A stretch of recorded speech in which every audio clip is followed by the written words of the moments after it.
However, there's a big issue. We're an education company. And generally speaking, I mean, why would you buy something educational for your kid in addition to all the heavy schoolwork and in front of all the wonderful things like sport or leisure stuff? As parents, I certainly would never ask my son to do that much actual learning of any kind in addition to school. I want him to be less nerdy. So since I joined the company, I told the board, I said, basically, we have to change. We have to actually go B2B and B2G, because in that way, we don't have to spend a lot of money to actually maintain the kind of a heavy B2C customer relationship. And we can grow with our partners in different countries. And I always feel that education should be a government-funded thing after a certain age. So here is where I really wanted to contribute a bit earlier, that you see a humongous amount of culture difference. We're a British company, and we British, we like to calculate things, we like to plan things, we like to debate about things, and we like to lay things out clearly. But in many parts in the world, China included, and I can say that with lots of confidence because, as you can see, I'm actually basically, I was a Chinese. I was in China for the first 17 years of my life. Of course, for the first 17 years of my life, I know absolutely nothing.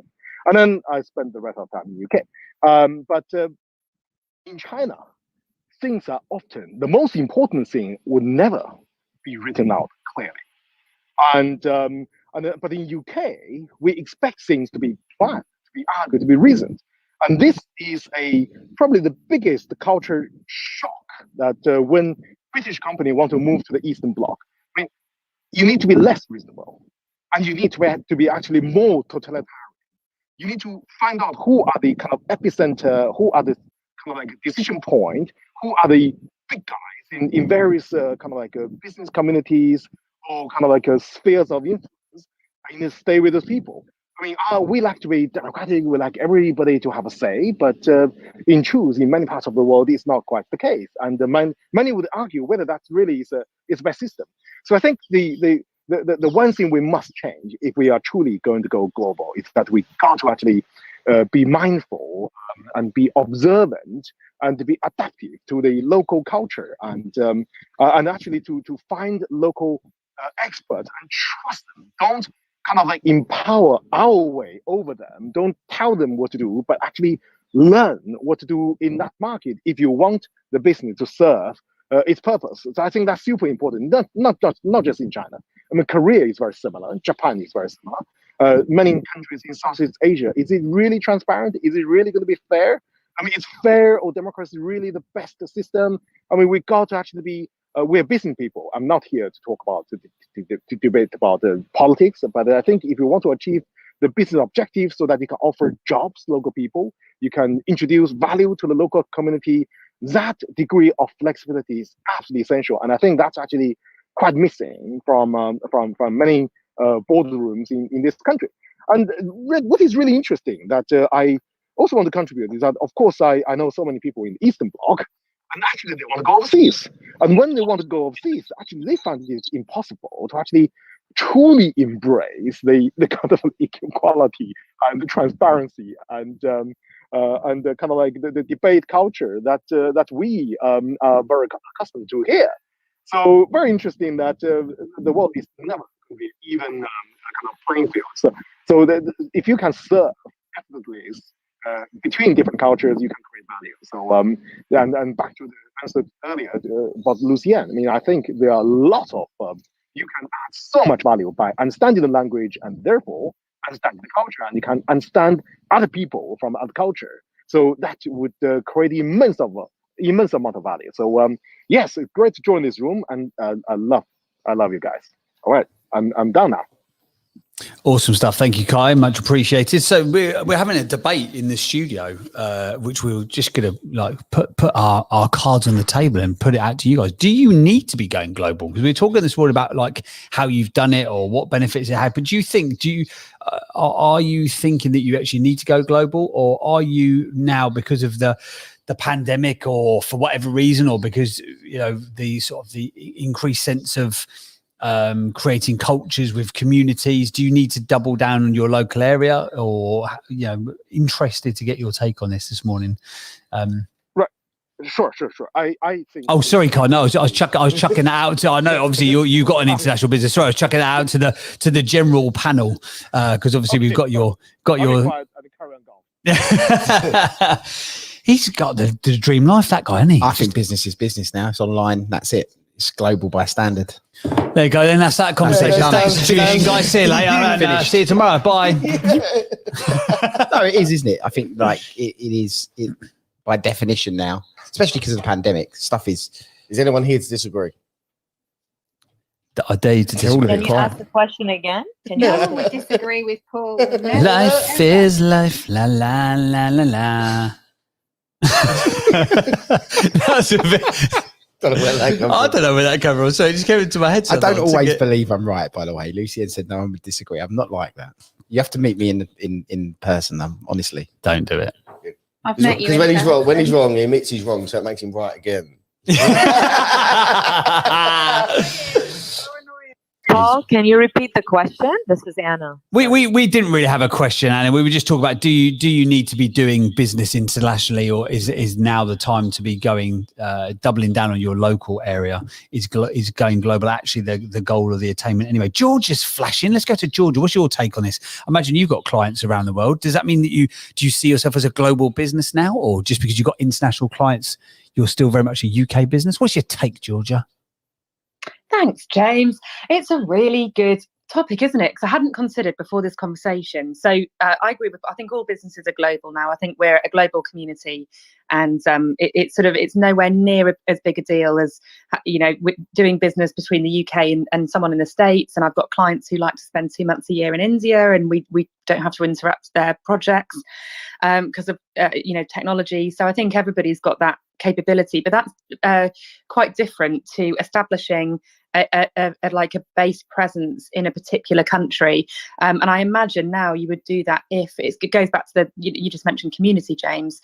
So for example, if you're working with a lot of people maybe on your team, not just clients, in the Philippines, or if you've got if you do have a lot of clients in the States, then does it make sense to set up some kind of office or some kind of function out there and become more of a stable presence versus just doing business with anybody who's a right fit?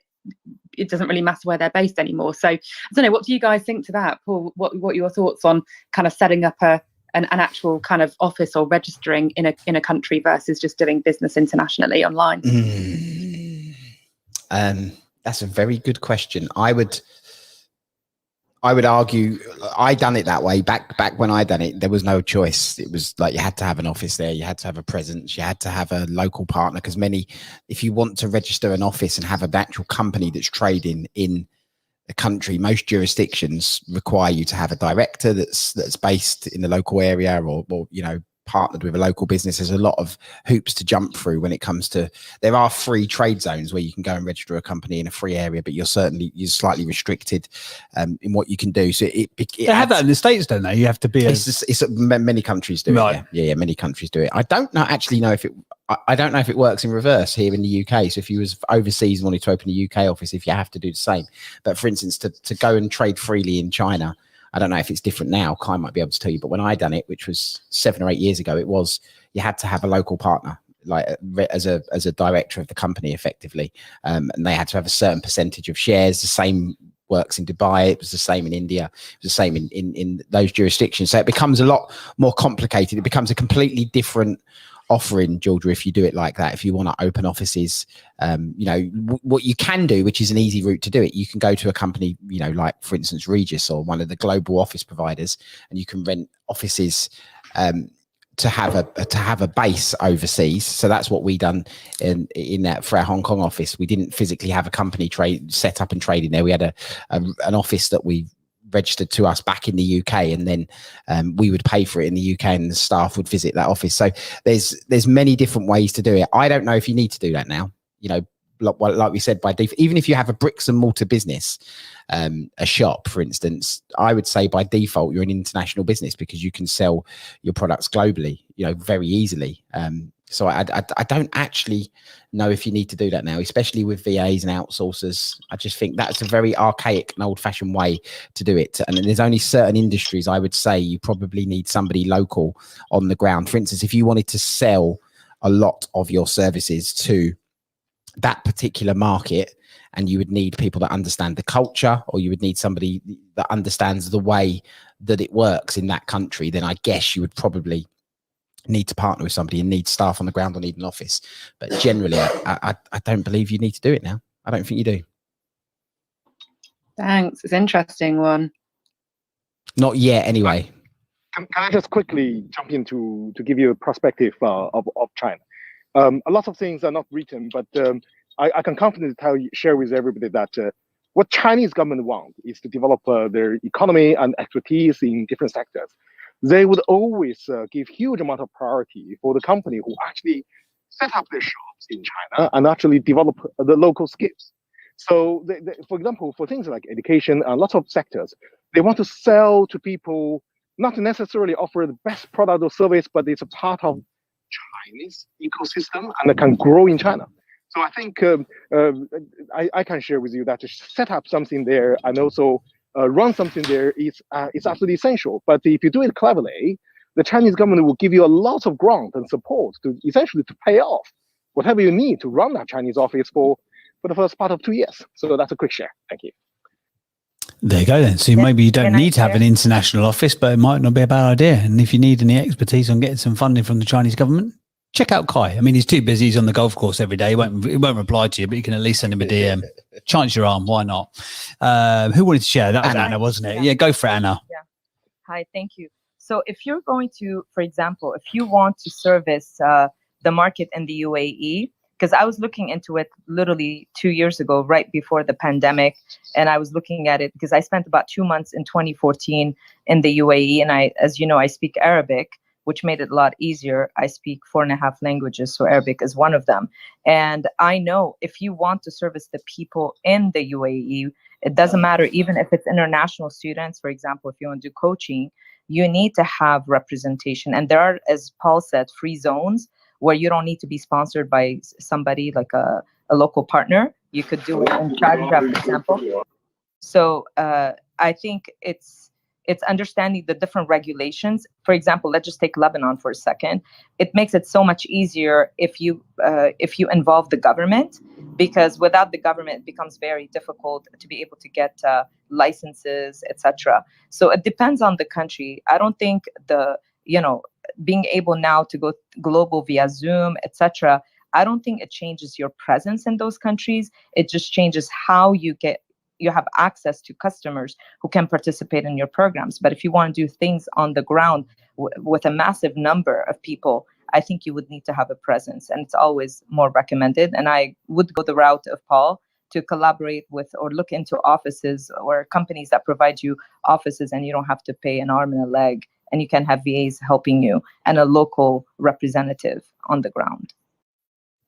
Great share. Thank you very much. Anyone else intrigued by the fact that Anna speaks 4.5 languages? How on earth can you speak half a language? Anna, run us through your language, please. Yo hablo español. Yo no puedo hablo como yo hablo francés. So español is my cinco idioma. How's that? So you've got, go on. So you've got English. What are your other languages? Okay, English, French, Arabic, Armenian. But see, I'm tetralingual and tetraliterate, meaning I've studied literature, not just the language. Like I don't just speak it, I've studied their literature. And so Spanish, I say half because I'm not as educated in it as I am in the other languages. You can speak it, but you don't know too much about their literature.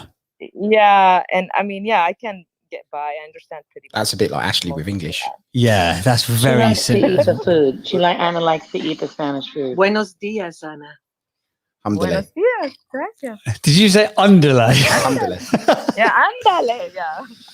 I like just Christian learned vamos. half of the words and then just gave up. Just learned half the words. Now that'll do. Yeah. Yeah, do you want to know the other half? No, I'm all right, thanks. I think I'll cobble it together, thanks. I can order a bit of tapas and a few beers in a bar. I'm good to go. Cheers, pal.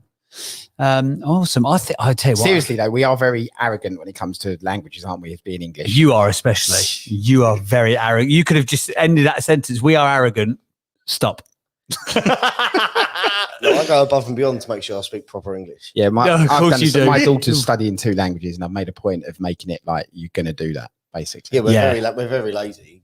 When you go to a different country and they've learned English, they can speak it better than you can sometimes because do you find that happens to you a lot, Ash? No, they learn the Queen's English. I learned Essex English. You're right. 2 different languages almost. 2 different languages. But when I used to work in Spain for 2 years, and I used to ask the staff, I said, don't talk to me in English because I want to learn Spanish. And how'd that work out for you? Muy bien. Hablo un poquito español para 2 años. If you say it with enough. But it was only the maintenance staff in the hotel that would do it. But all of the receptionists and stuff, because they're trying to learn English because it's good for like uni and stuff. So actually they want to, because it's, like the global language, isn't it, English? But yeah, the amount of all of the holiday makers that I must have met over those years of being a holiday rep, I reckon I heard 3 out of 50,000 that we touched. That sounded weird. Go back to my holiday rep days. We just touched loads of people. But yeah, about 3 out of 50,000 clients would have ever bothered to try and speak any other language. It's an amazingly arrogant of us as the older empire, isn't it? It's the old empire. It goes mentality. down to, let's not get started on the education system, but it goes down to what they teach us. Like I remember back to languages, I think I got the only bit of French, and please don't ask me to say it because I couldn't even. Here we go. I could not even go there. I'll test you. No. I can't speak French, but the translation of it was like, my name is Paul, I have a dog, and I live in a flat. Can you at least try? It was like, that was my extent of my GCSE French. Can you at least try for us? No. Je m'appelle. Go on, Paul. Come on. No, I can't even. Let's go, Paul. Je m'appelle Paul. That's the best I'm going to get. That's the best you're going to get. Let me Google it and I'll come back to you. Here's the thing, right? And slightly off topic and massive tangent, but Lucienne touched on it earlier. It's not often that Lucienne makes a good point, but she made a good point this morning. So I think we should probably highlight it really and really, really underline it. In the app, that'll be one of the mic drop moments. But she said Spanish is the 2nd biggest language. Why on earth in this country? Is first, Spanish is 2nd, and English is 3rd. Is it? Okay, interesting. So English is the international language of aviation. Boring fact there. I didn't know that from when you told me at 14,000 feet up or whatever. You were like, oh, here's an interesting fact. I'm like, shut up. I'm just trying to keep my breakfast down. Why in this country, in England, do they predominantly teach French? Rather than Spanish? I'm really, really interested because I think that Spanish it's only 20 miles away from Dover. Yeah, it's exactly that. Is it really? Is it just because of how close it is? Yeah. So I was head of languages for good 10 years, and basically 10 years. No one else was saying it was good. It was 10 years though. It was horrendous. It was a horrendous part of my life. And so part of my master's was about why do we teach French in the education Oh, really? system? Yeah.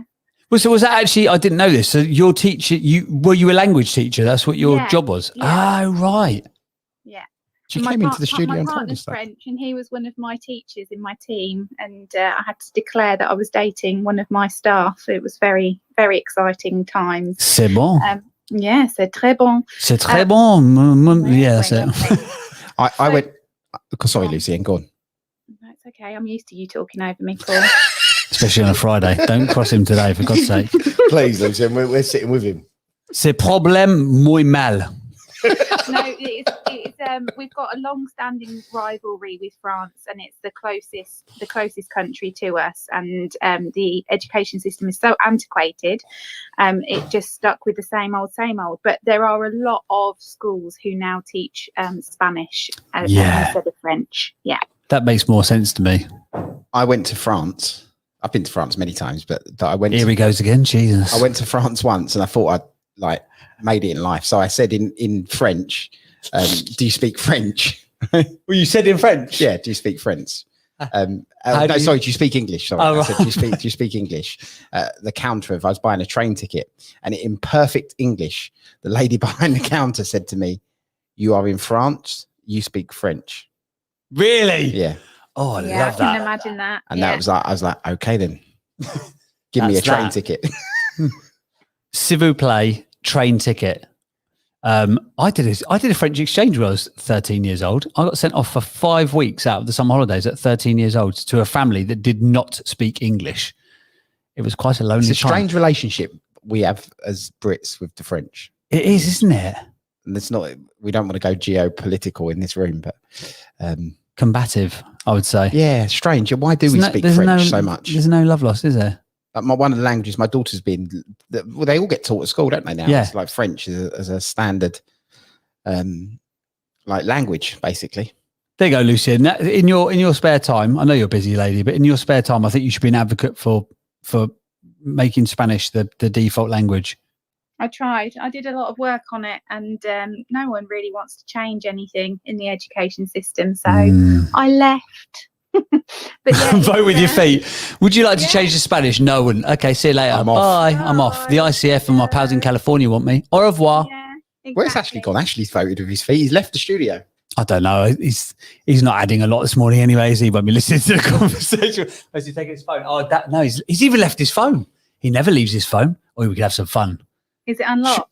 Yes, it is. So we do what Michael McIntyre does and text everybody. Yes. Quick, get his phone. Go and get his phone. What should we text? Come on, give us some ideas. Okay. Come on, people in the room, give us some ideas. Person. What should we do to Ashley's phone? If you want to, you could do this one. You could put, I've just found a spot somewhere that I've never seen before. Can anyone give me some advice? Oh, he's back, everyone. Oh, he's back. He's back. We won't do nothing with your phone. We won't text. We was just doing a Michael McIntyre special and sending a text message out to everybody. Oh, well, at least they can get a reply. He's back. He's back, everybody. Right, Morella, by the way, update on Morella from Global Woman magazine. She's stuck in traffic. She may be late. She's coming from Richmond. It's quite a long journey. The Uber is now saying that she could be there at 7:50. That was my excuse this morning, stuck in traffic. Was it not? Was it just the 2-day hangover? Was there there's nothing on the nightmare? There was a broken down lorry on the M11. On the other side of the road. Was it actually causing me the delay that I quite suggested it was? Probably not. Okay. Good honesty. Good honesty. Probably not. All right then, guys. This morning we are discussing going global. Is it needed? Is it necessary? We're going on a bit of a wide-ranging, random tangent of conversation this morning. But if you've got anything you'd like to add to the conversation, please feel free. Elliot Brown from London Town with the Naranja background. The orange. Orange. Go on, Elliot. What's your take on the going global situation? Well, yeah, I'm interested in your take because obviously you've got a lot of part of your business model is helping people to work with teams internationally, isn't it? Yeah, it is. Yeah. Good morning, guys. Loving the bants this morning as well. I've worked for internationally for years. I mean, for the last 14 years I've worked really internationally anyway, because before I was in the video games industry. I think I mentioned this before, and when we used to internationally trade, all the new releases of any video games that came out, pallet loads, PS4s by the truckload, and 30,000-40,000 PS4 controllers at a time wasn't unusual at one time as well. So because we were sort of wholesaling all over the world, then that was a pretty international business, well, very international. But right now, even more so. I think VAs have become a normal thing, particularly on Clubhouse to talk about it. So. But when we looked at the original team we had was in Thailand, and a lot of people in Thailand, creative team, and their skills were pretty good. Bit of a language barrier, which sort of let down a few relationships. And obviously now we have a large team in the Philippines and growing. But actually, we are getting way more applications from all over the world. I mean, I'm talking like Russia, also all over Asia, in India, of course, South Africa. We've now got more applications coming in from the UK and the US as well for project managers and things like that. Of course, the rates are different, but there's always a need for skill sets wherever. So yeah, we've definitely become almost an international recruitment company for people that want to work from home as well. So yeah, definitely, there's an absolute need, and the skill sets are out there. You know, you don't have to have somebody sat in your office or sat in your lounge with you, or you're on your dining room table with you to run your business. You can have them wherever, and the skill sets are mad. And the good news is, of course, you can run your business 24/7, and that's one of the things that really appealed to me when I looked at this, and I thought, you know what, this model can really work, because you can have people working all round the clock, servicing people everywhere. So yeah, we've truly become a very, very international global business. It's not virtual assistants now, it's virtual professionals. In fact, it's just global teams, I suppose, would be for want of a better description, I suppose. But yeah, definitely, I love it, and I love dealing with people over the world, different cultures, different businesses. I think we're going to expand more, the more international speaking virtual professionals that come on board. Then of course we're going to be opening up into different markets, and I'll be intrigued to find out what businesses are flourishing in different parts of the world as the world changes over the next few years. So yeah, I'm intrigued by it all, and I love being international as well. Elliot Brown, not so international, in London town with the orange background. Awesome stuff. Do you think this is going to be an interesting one potentially?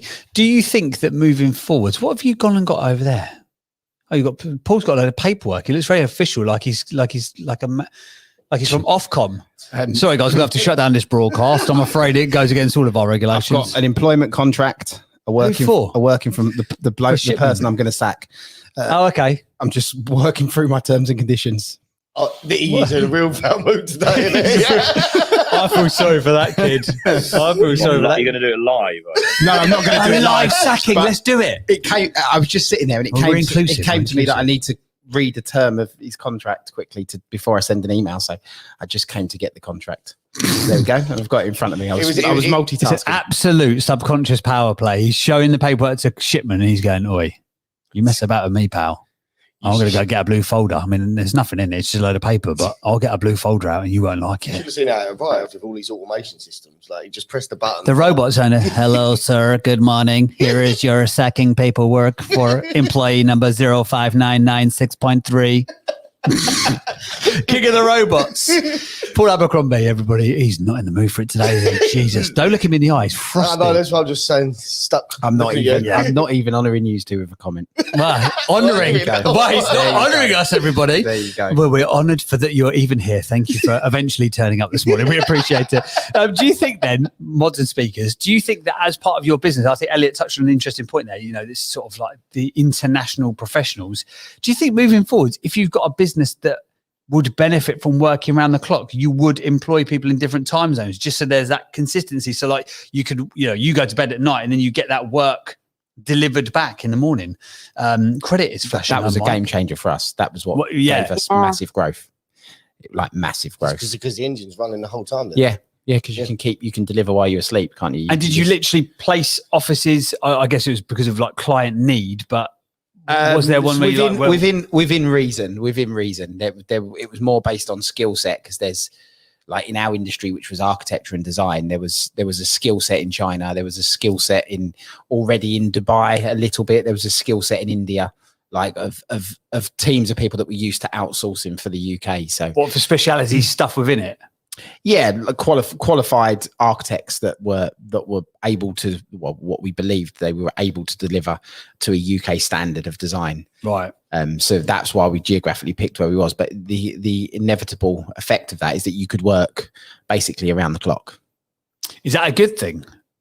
Not for the people in charge, and it was a big point of stress for some of the senior management people, and there was a lot of moaning about it. There was a lack of interest in their welfare from me, I think, probably back there. If I'd done it now, I'd be a bit more conscious of that. But back then I was like, well, just deal with it. It's just... But old school management, we'll just deal with it. Yeah, that wouldn't be my response now. But then it was like, yeah. He wouldn't respond now. His robot would respond now. Yeah, but then do you know what? That is also a shift in complete mindset, because now, as I'm sitting here with paper employment contracts in front of me, I would say the mentality very much now for anyone starting business should be that you work for your staff. So what job can you do to improve your staff's life? But I know that through mistakes. Back then, I had the mindset that you should be privileged that you've got a job with me. A bit like how I still feel a little bit of Ashley, that he should be privileged that he's allowed to spend time with you and I on a regular basis. But that is a complete shift. Like that was probably why at the time there was you know. So you've had that shift now, hire and fire a lot. Yeah, now you appreciate being. I wake up in the morning and my first. I generally wake up in the morning and I think my first thought is, what can I do for Ashley? How can I serve Ashley? It's a complete shift in mindset. No, there's this little thing that goes on in our chat. There's an arsehole flag of the day. I know who's got it today. Don't say it, Ash. We both know. We don't vote with your eyes. Don't say it out loud. No, but this one, James can be a bit spiky sometimes, can't Are he? you kidding me? You can. That's true. What it is, if you haven't taken it for the day, which is there's two sides to James. There's the public, a bit like Boris Johnson. There's the public face. There's the face behind the scenes. Yeah. That's a little bit like James. Like I'm very incongruent. I'm very much two people. That's all laughs and jokes, isn't it? Until you get near me. I might be Dominic Cummings and release some of the text messages. If we were political people within this, you would be the Dominic Cummings of our gang, to be fair, wouldn't you? well, I sit there and I think, no one's took the arsehole flag today. Bang, James comes in. I'm like, he won. You've literally never taken it, have you? To be fair, No. you've never had the flag. There's been a couple of days you thought you were going to have it. I was like, no, don't worry about it. I got you. If Paul hasn't claimed it probably by 7 o'clock in the morning, we have to take it. Yeah. Yeah. He's normally claimed it by then, though, isn't he? But anyway, going back to the takeaway lesson, your mentality of employees should be, especially globally, is what can you do for them? Yeah. Oh, yeah, 100%. And you should have, like, it, because it does have an impact on the staff. Like it was almost, when I was saying who wants to go to China to work for 3 months, it was like, the language was, I was saying who wants to go, but I was looking at somebody and saying, I hope you say yes, because you're going. Would you say You know, that was my mentality, which is wrong, really. Would you say that back in the day when it was like that, there was... Have you got a new tattoo? No. Oh, okay. He just looks particularly hench today in that t-shirt. He chose well for his video photo shoot, didn't he? That's what happens when you buy XXXS. or size 15 to 16. Sorry, Ashley, you was asking a very... No, it's just I've experienced that. And now I understand that, you are there to serve your... Would you say that it was an ego thing or an undereducated thing? Because I think people have to go through that phase within business. It's like you should be grateful you've got a job. I think when you start to do a little bit well and you get a little bit of success, maybe your bank account grows a little bit. I do think we will all develop a bit of a superhero complex. I definitely had that. Like you've made it in life. Yeah. And then I think you develop the complex of that people should be privileged to be around you. Yeah. Yeah. As opposed to it's a privilege. If anyone knew me 3 years ago, they're like, oh, that was you then, knobhead. As opposed to it's a privilege for you to have them around. You, yeah, 100%. But that is a complete, and I don't think that, I think it. God, imagine if you knew then what you know now. I still think you'd all have to go through that journey. Yeah. Because you grow through what you go through. It is an ego thing. You're right, Ash. I think everybody will have to go through that journey to get. It's all like we can all say in hindsight, well, I've done that now and I would do it differently. But I don't know if anybody would, because you'd still develop that persona. I think a little bit. As you said, when you get that little bit of taste of success, I went through a stage of being a bit showy-offy when I was a bit younger, and someone said, like, it's glad you've done it now and got it out of the way. Yeah. Because when it comes to getting more in life... Well, you're 28, aren't you? Yeah. Jesus Christ. But imagine having a pull up. But you think back, like with me, we had at 30, I had 100 plus staff and 4 international offices, and was literally traveling the globe on first class flights, having meetings on yachts, living life in 5-star hotels. So I felt like I'd literally made it in life. Yeah, far from it, but that's how it felt. It felt at the time. I had 2 cars. That's how at the time. At 30, I didn't. I had a Volkswagen Polo on finance. I was about 21, and I had 2 cars. I had a convertible and a 4x4, and I thought, but it was that was an ego. I had an S-Class Mercedes picking me up every day and taking me to work. I want that. I want that lifestyle. But what I'm saying is the ego thing. Like, it wasn't. It was on a different scale, and I'm glad I've done it. I caused myself such the wrong attention, and I think everyone has to go through that. And I'd like to know if anyone else on this panel or has been through that stage. And we've shifted the conversation here, haven't we? Have you been a showy know-it-all when you've had a touch of success or a taste of success? Flash your mics, but own up now. Own up. I don't have to pick on particular people because you know who you are, Lucien. But yeah, I would like to know, because I think it's always a lesson. And yeah, who went through that stage where you had that first little touch of success, or you had a little bit of more money than you were used to in your bank account? Flash your mics if you went through the Elliot's flashing. I bet Elliot lived it large. I bet Elliot lived it large. I bet he gave it a load, didn't he? I spent quite a few years partying, to be honest. Yeah, cars, going out every night. Watches and bits and pieces, all that. Went a few years ago when I got a bit more serious. So, but yeah, I did go a bit silly. I have to be honest with you. We should run this in a room in and of itself, shouldn't we? This is such a good topic. We had a conversation about this, didn't we? Because we know somebody. I'm not going to. We won't say the name, but we both know someone who was a client of mine, and you knew him as well.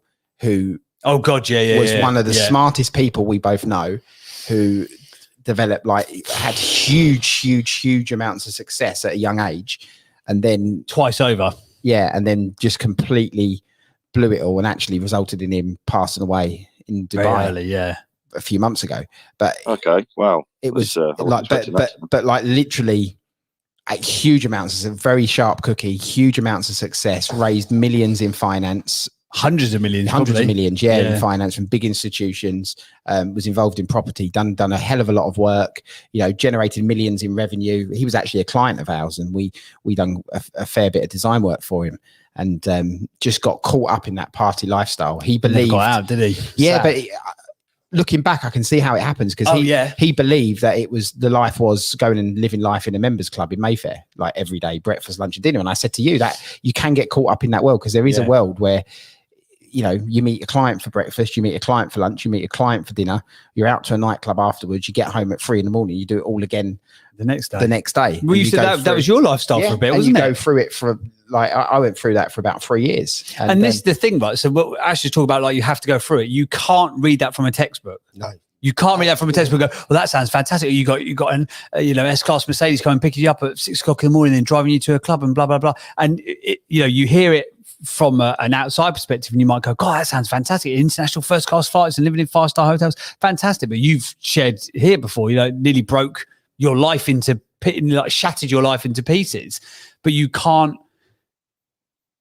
only learn that sometimes you can only put the pieces together looking in the rear view mirror, can't you? Because that hindsight, that 20/20 vision that you get with hindsight, you can only get through lived experience. If a client says to me now, and I haven't really my businesses are structured in a way, but I don't necessarily have to do that level of or type of engagement for a reason. But if a client said to me, would you want to come for dinner, or do you? No, I don't need to do that now. You just do not need to do that. But you barely go for a kebab with me at lunchtime. I'm just hungry. I'm buying you a kebab. But you believe that you have to, and you get caught into that world, and that's exactly what happened to the person that we both knew. And you believe you have into that world, or do you want to as well? Is there an element of wanting to at the time as well? Do you think? Because I definitely, I knew I was being a bit of a knob, but I didn't care to get myself out of it. I was kind of enjoying it. Not being a knob, but the buying silly stuff and the watching I bought a £400 bottle of champagne. It was a 1972 vintage, and it was corked. I didn't even bother taking it back because I was like, oh well, it looks cool on the shelf. Like, what an idiot! I think it depends where you start from. Yeah. If you take if you take me and my kids, they probably won't. They'll probably avoid that, because if they've had a grounded level of upbringing. Do you see for me, where I came from, I came out of a council estate in East London. So that level of that world was completely unknown. And it was it's like a big shiny carrot there. It's brilliant. Yeah. This is brilliant. Phenomenal. I've made it in life, and you don't realize the other stuff that goes on. And I do think, going back to the topic of globalization, I think that could be, living that international traveler lifestyle. If you was traveling between offices, exactly what I was doing, it can be a slippery slope if you don't know what to expect. And it was a shame to hear about the guy that we knew. Yeah. But how old was he? Had a heart attack? 40. Yeah, 40. Died of a heart attack in a hotel in Dubai. Yeah. Shocking. shocking, but lived and literally raised hundreds of millions and millions and millions. The of saddest thing was in that instance, you could see it coming a mile off, couldn't you? It was it was not an if, it was a when thing, wasn't it, with him? Super sad. Would you? So okay, I'm really intrigued now. Let's dive in with Paul Abercrombie. I'm intrigued. So let's say, for example, not if, but when the Winners Club becomes a global dominant brand in the audio first social media space. But let's say, for example, like, because we've had, can't say too much, but like Clubhouse competitors who've asked us to go on like their board or like be early stage advisors and take equity stakes and all kinds of mad stuff. If the opportunity was there and you could see, oh, actually we could do the next Clubhouse, we could do the next $1 billion, but it would take you to have to go into these international offices and jet setting again, would you do it? Oh, he's thinking. I thought it was going to be an instant fast no. I'm gonna say no, because I don't believe that you need to do that now. So I would say yes, but I would try and achieve the same results in a different way. Gotcha. Because I don't believe you need, especially because of the pandemic, it's fast forwarded so much. Yeah. I don't believe you need that now. You can easily trade with the US. You can easily trade with other people via Zoom. So I would say yes, I would embark on that project, but I wouldn't necessarily act in the same way. Or I would partner with somebody that I could push in that direction to do that. So Shipman, that's what you're doing. Shipman Travel Limited. Shipping off Shipman.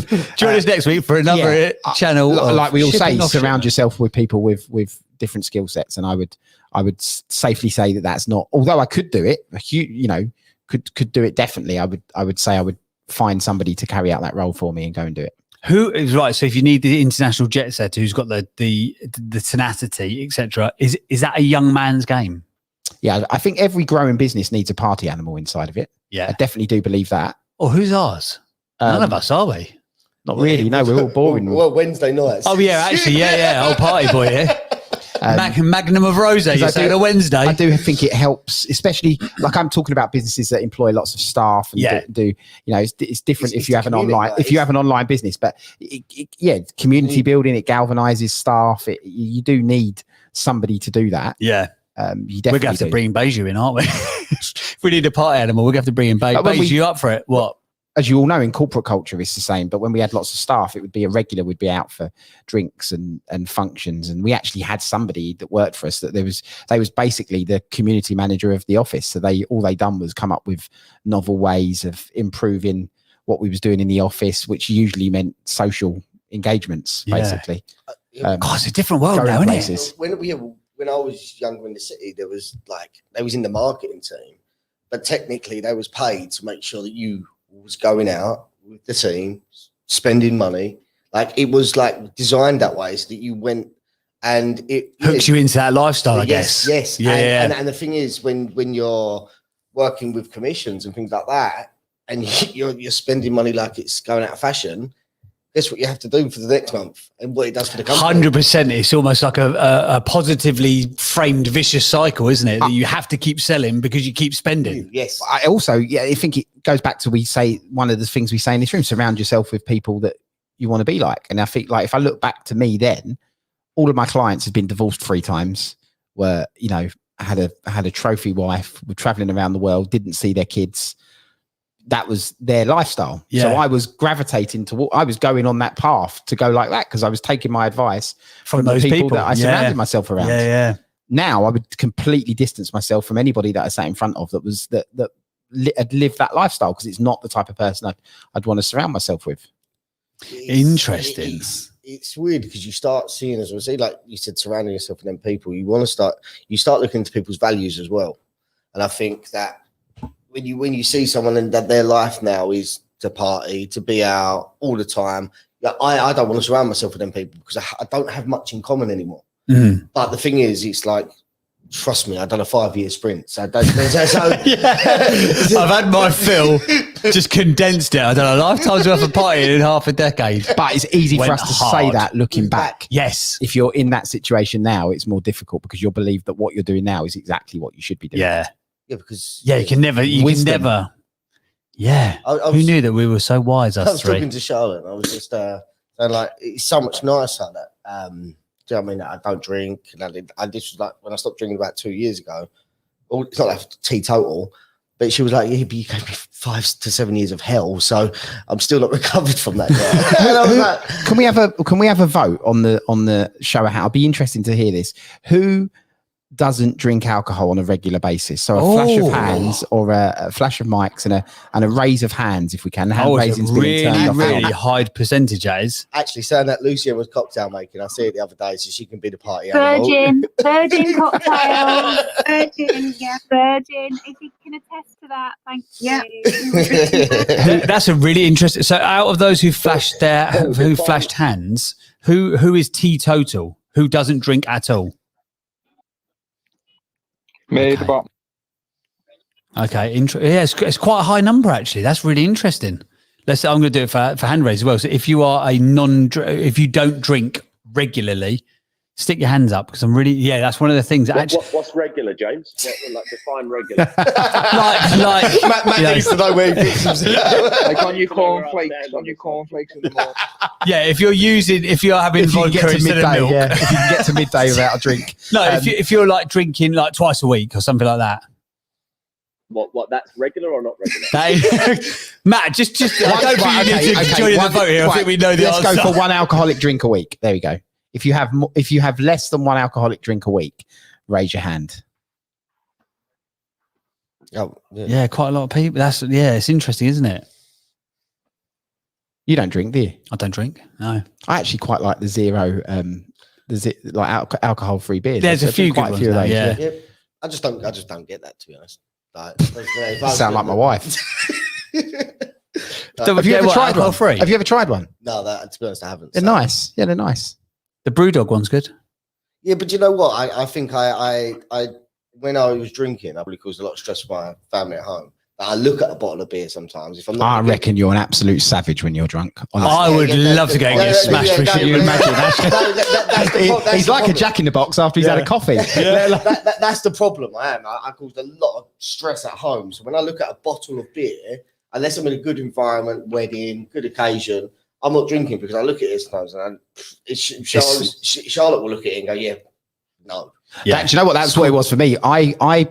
It was my attitude. The alcohol was not the reason for it, but I blamed a lot of my downfalls and behavior on alcohol, but it wasn't. It was my mindset around what I was doing, but I blamed the alcohol. So I immediately went teetotal and completely went on Wednesday. Now I would say probably once every 6 months, I might have a couple of glasses of wine if I go out for a meal. A good environment with good friends and family. Friends and family in a what I would deem as a relatively like a nice environment. I might have a couple of glasses of wine, but that is as far as it. I haven't touched a drop for 2.5 years. But it's funny. Saying that at EMC in Brighton, we'll all be benefiting from Matt's free bar. Yeah, absolutely. I'm going to strawpedo souls. I'm going to make up for not drinking. But the thing is, it's like people I work with. Some people I work with are teetotal, so it's so good for my influence as well. And yeah, I think drink and the thing is, what's bad is to get rid of your name of being a drinker to your local circle. It's hard. People do not believe that I've been out. Ash the party boy.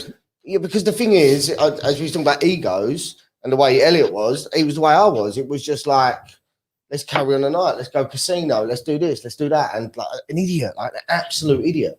And yeah, I just sort of got alone and probably attracted the wrong people around me. Yeah. Circle of influence, isn't it? Yes. Super important. And yeah, super important. But there's some big changes that made me go bang. Yeah. And I think you have to do that. And it's like what you said, you have to go. And they say, what they say, you learn from other people's mistakes, but you must. It's hard. It's easier to learn from your own mistakes, though, isn't it? Yeah. And like I said, we were talking, earlier about the sort of Paul can tell you the story about, don't do what I did, but I bet there's still people who are like, first class lounges and the S class Merc and they're getting driven, and the people will still be going, God, I'd swap places, but no. He told you didn't like it. Don't get me wrong. I'd still like the peace and quiet of a first class flight to Dubai with a glass of Chateau Margaux. There we go. Who goes blimey? Well, when we have our first international keynote talk over there, we'll organise that. No one else can go, but you can. Chateau Margaux. Yeah, interesting, isn't it? How many people on the stage don't drink? And loads of people put their hands up as well. Interesting. All right, we're talking about going global. We are, credit was flashing a minute ago. We were talking about, is it important to have a team dotted around the world so you can be sort of like benefiting from that 24-hour window of opportunity of working? Leanne has definitely had some parties in Vegas. She probably has today, frankly. Credit, are you there? She's probably in the casino in Vegas right now. Every time she unmutes though this week, she's like, oh, sorry, I was getting a massage at a table. I'm like, what? What is this lifestyle? She's not there. No, she's not there. All right, modern speakers. Anyone else flash your mics? We're talking about Lucienne was flashing. Thanks, Ash. The moment it passed, but no.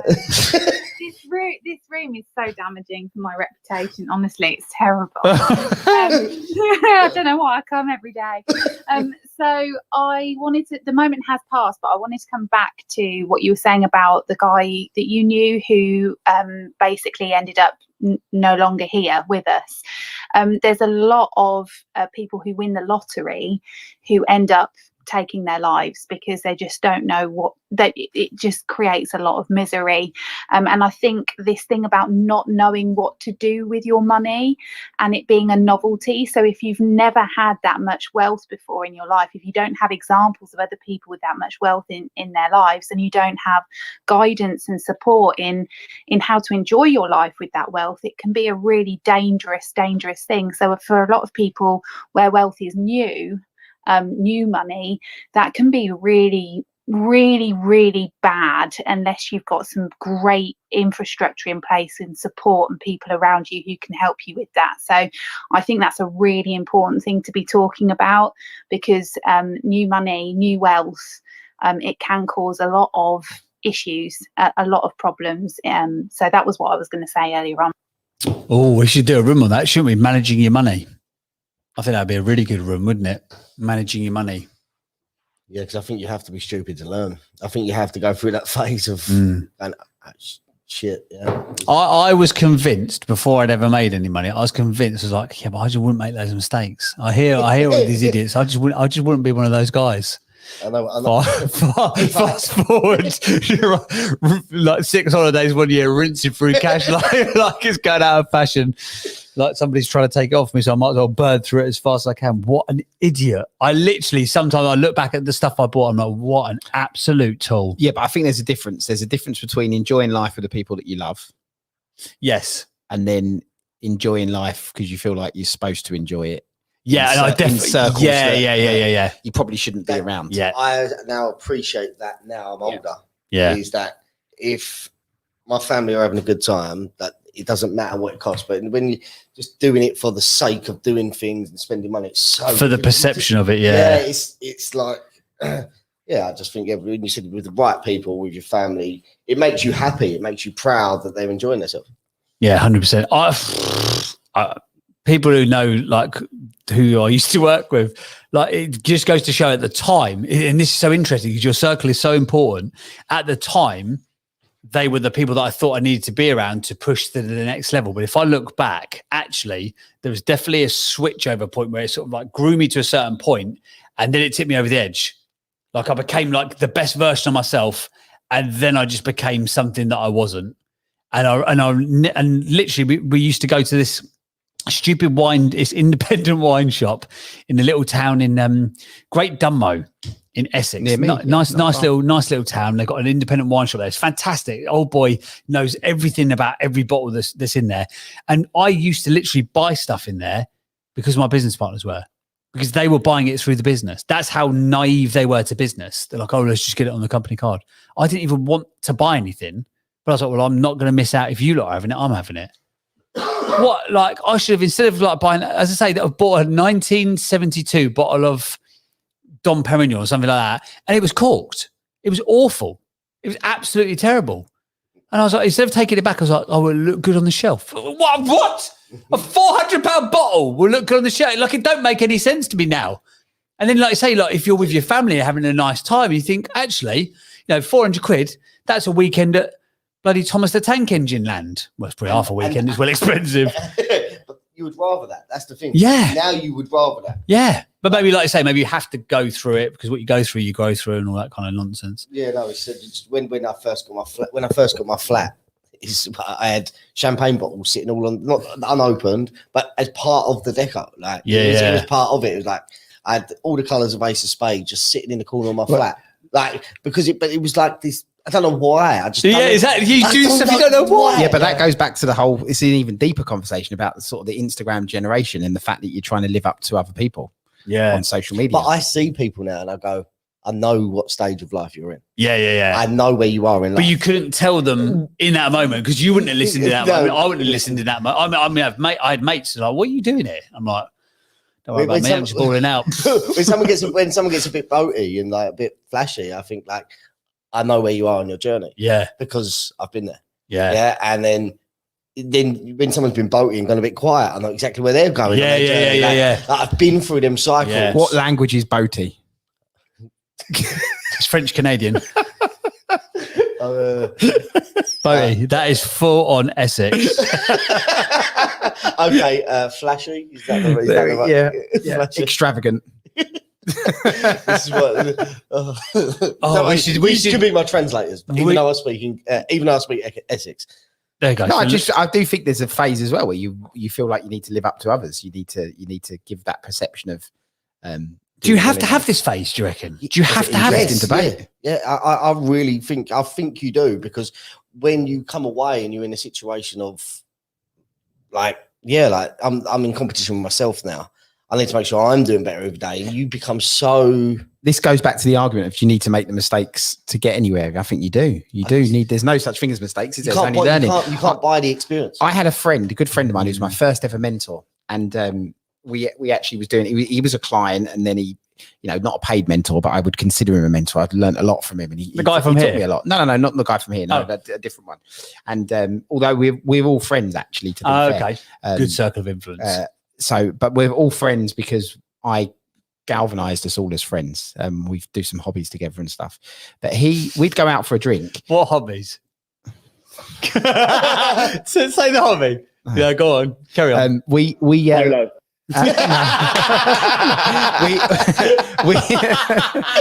went to we used to race cars together.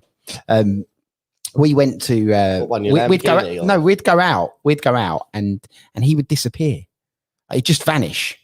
And it was a regular, like we'd call it his disappearing trick. Like get to 8:30 at night and he'd just go. And we would always say, "Oh, he's had too much to drink, he's off." But now I know how smart he was, because he'd done the part that he needed to do. He'd socialized enough to have impact, and then he'd disappear and he'd go home and he'd get home for a sensible time. He was 10 years older than me. He is 10 years older. Right. Than me. Okay. And he'd obviously gone through that phase. He didn't ever say to me, you're on the wrong path. And he was almost like letting you make those mistakes, but he knew when it was the right time to press the eject button and get out there. He always knew. All my family, my missus and all of our mates, they call me Houdini. That's my nickname, because I do exactly the same thing. We're having a good night. They want to take it to the next level and go to God knows what time, and I just disappear. But was you always like that, Matt? I bet you wasn't. No. He's only learned that during the pandemic. I would do it, but the very next night after I've been up all night. So it's just where you can carry on no more. But you're right. I do think you need to make those mistakes to have that wisdom and learn. I don't think you could convince somebody now that was on their journey that it was that you just avoid that life. I don't think you could. I think you have to go through that. I don't know if the culture's changed somewhat because of the pandemic. I don't know if the whole culture of that is now no longer there. But I do think you need to go through that bit of party lifestyle and extravagant lifestyle for a while to try and learn the mistakes. Around the area I live, I know a lot of people that try to keep up with people and put themselves in financial difficulty. Yeah. And I just think like, here we go. When I sat with you, yep. Well, before I sat with you, we had a telephone conversation. I said, "This is the path that you're on. If you don't make changes, this is where you're heading." Like, and I was as clear and blunt as that with you. And he took the words of advice and has made some changes. Right? Maybe, don't know. We'll find out. But it's 10 years ago, would you have taken that advice? I would have, in my head, I probably would have listened and thought, who the hell is this idiot? Yeah, because it's like, I'm doing well for myself. Like, I know what I'm doing. That is the mindset you have. Yeah. And the thing is, it's understanding Paul's journey, understanding the cracks I was seeing in my life. I wanted to know from someone with experience that went to a darker place. You're a lot further ahead, mindset wise, than I was at 28. Oh, 100%.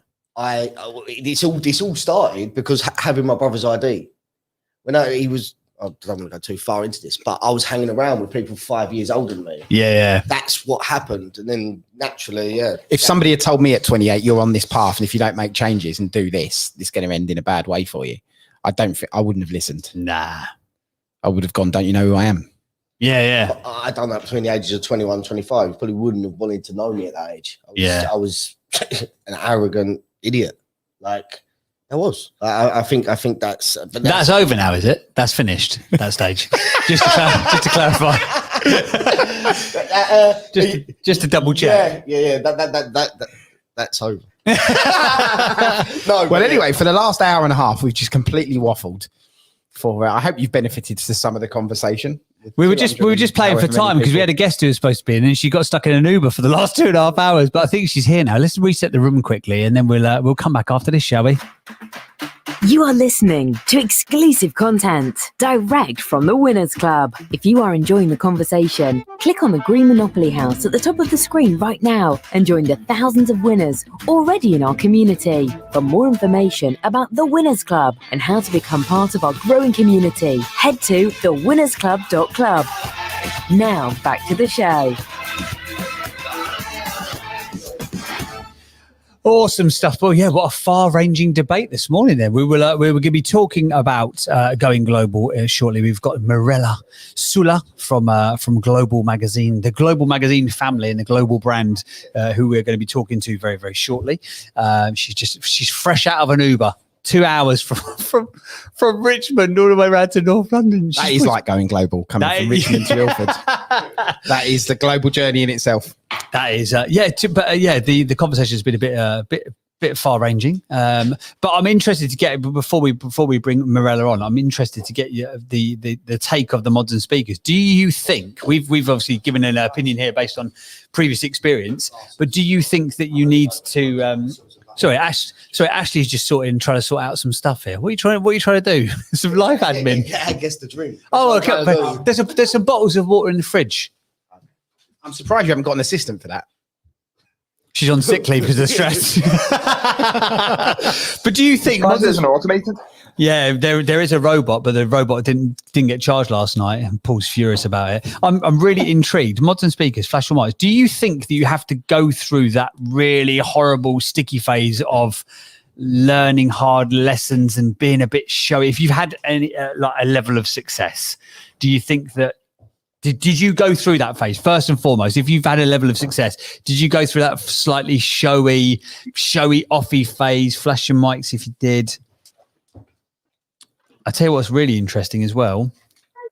Oh, only Dr. Bieber's only up from the ladies. Oh, Grace did as well. There's a lot more. Oh no, okay, no, it's even that. That's all right. I feel better now. I thought there's a lot more guys than girls who've done the whole flashy thing.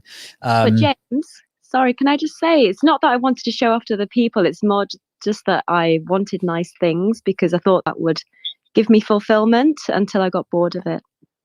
Oh, okay. So you didn't want to show off to others, but you thought that it would bring you so what sort of stuff was it like? Is it designer clothes and bags and shoes, that sort of thing? And it didn't bring you the fulfillment that you thought you would. Well, you get from it. A few days, and then you want something else. So it doesn't last. That's the thing. Yeah, Habib was right, because I don't think at the time I was trying to live up to others or show off. I felt like I was doing exactly what I should be doing. I was doing it for myself. Like, I wouldn't say I'm doing this to show off or I'm doing this to be nice. Yeah, for sure. I'd say the same, yeah. Because in my head, I always wanted that anyway. So now I can afford it. I bought it. You look good with designer bags and nice heels. Yeah, no, I've got a few. You've not seen my height, so it gives me a bit of a... Anything that you could do. So I think, that's a very good point, Abiba. You're doing it for yourself, but not to live up to others. But then the thing is, you can get into that rut. You start doing it for yourself. And then how many times have we got to tell you your mic needs to be 2 inches away from your mouth. You can't work out what 2 inches is. That's his problem. Right. Hashtag lead banter. Yeah, now we're talking about being inclusive. I don't know what that actually looks like. Right, let's get a couple more shares then. So, Iffy, come on, we'll come to Iffy. I bet Iffy's got some stories, man. I reckon Iffy's had some parties. My God, I bet Iffy still does have some parties. I watched on Instagram Live the other day. She's got her own like dance studio, and a poor fella coming from the gym, and she made him hold the camera. She's like, "Get my legs in, because it's very important for the dance. Get my legs in." That's how she was talking. Honestly, she's like, "I'm doing the Beyonce one with the flicky hands. What's that? Single ladies. Ashley straight away. Jesus. Yeah. Especially subject, the songs of Beyonce. Go on, Iffy. What's your share?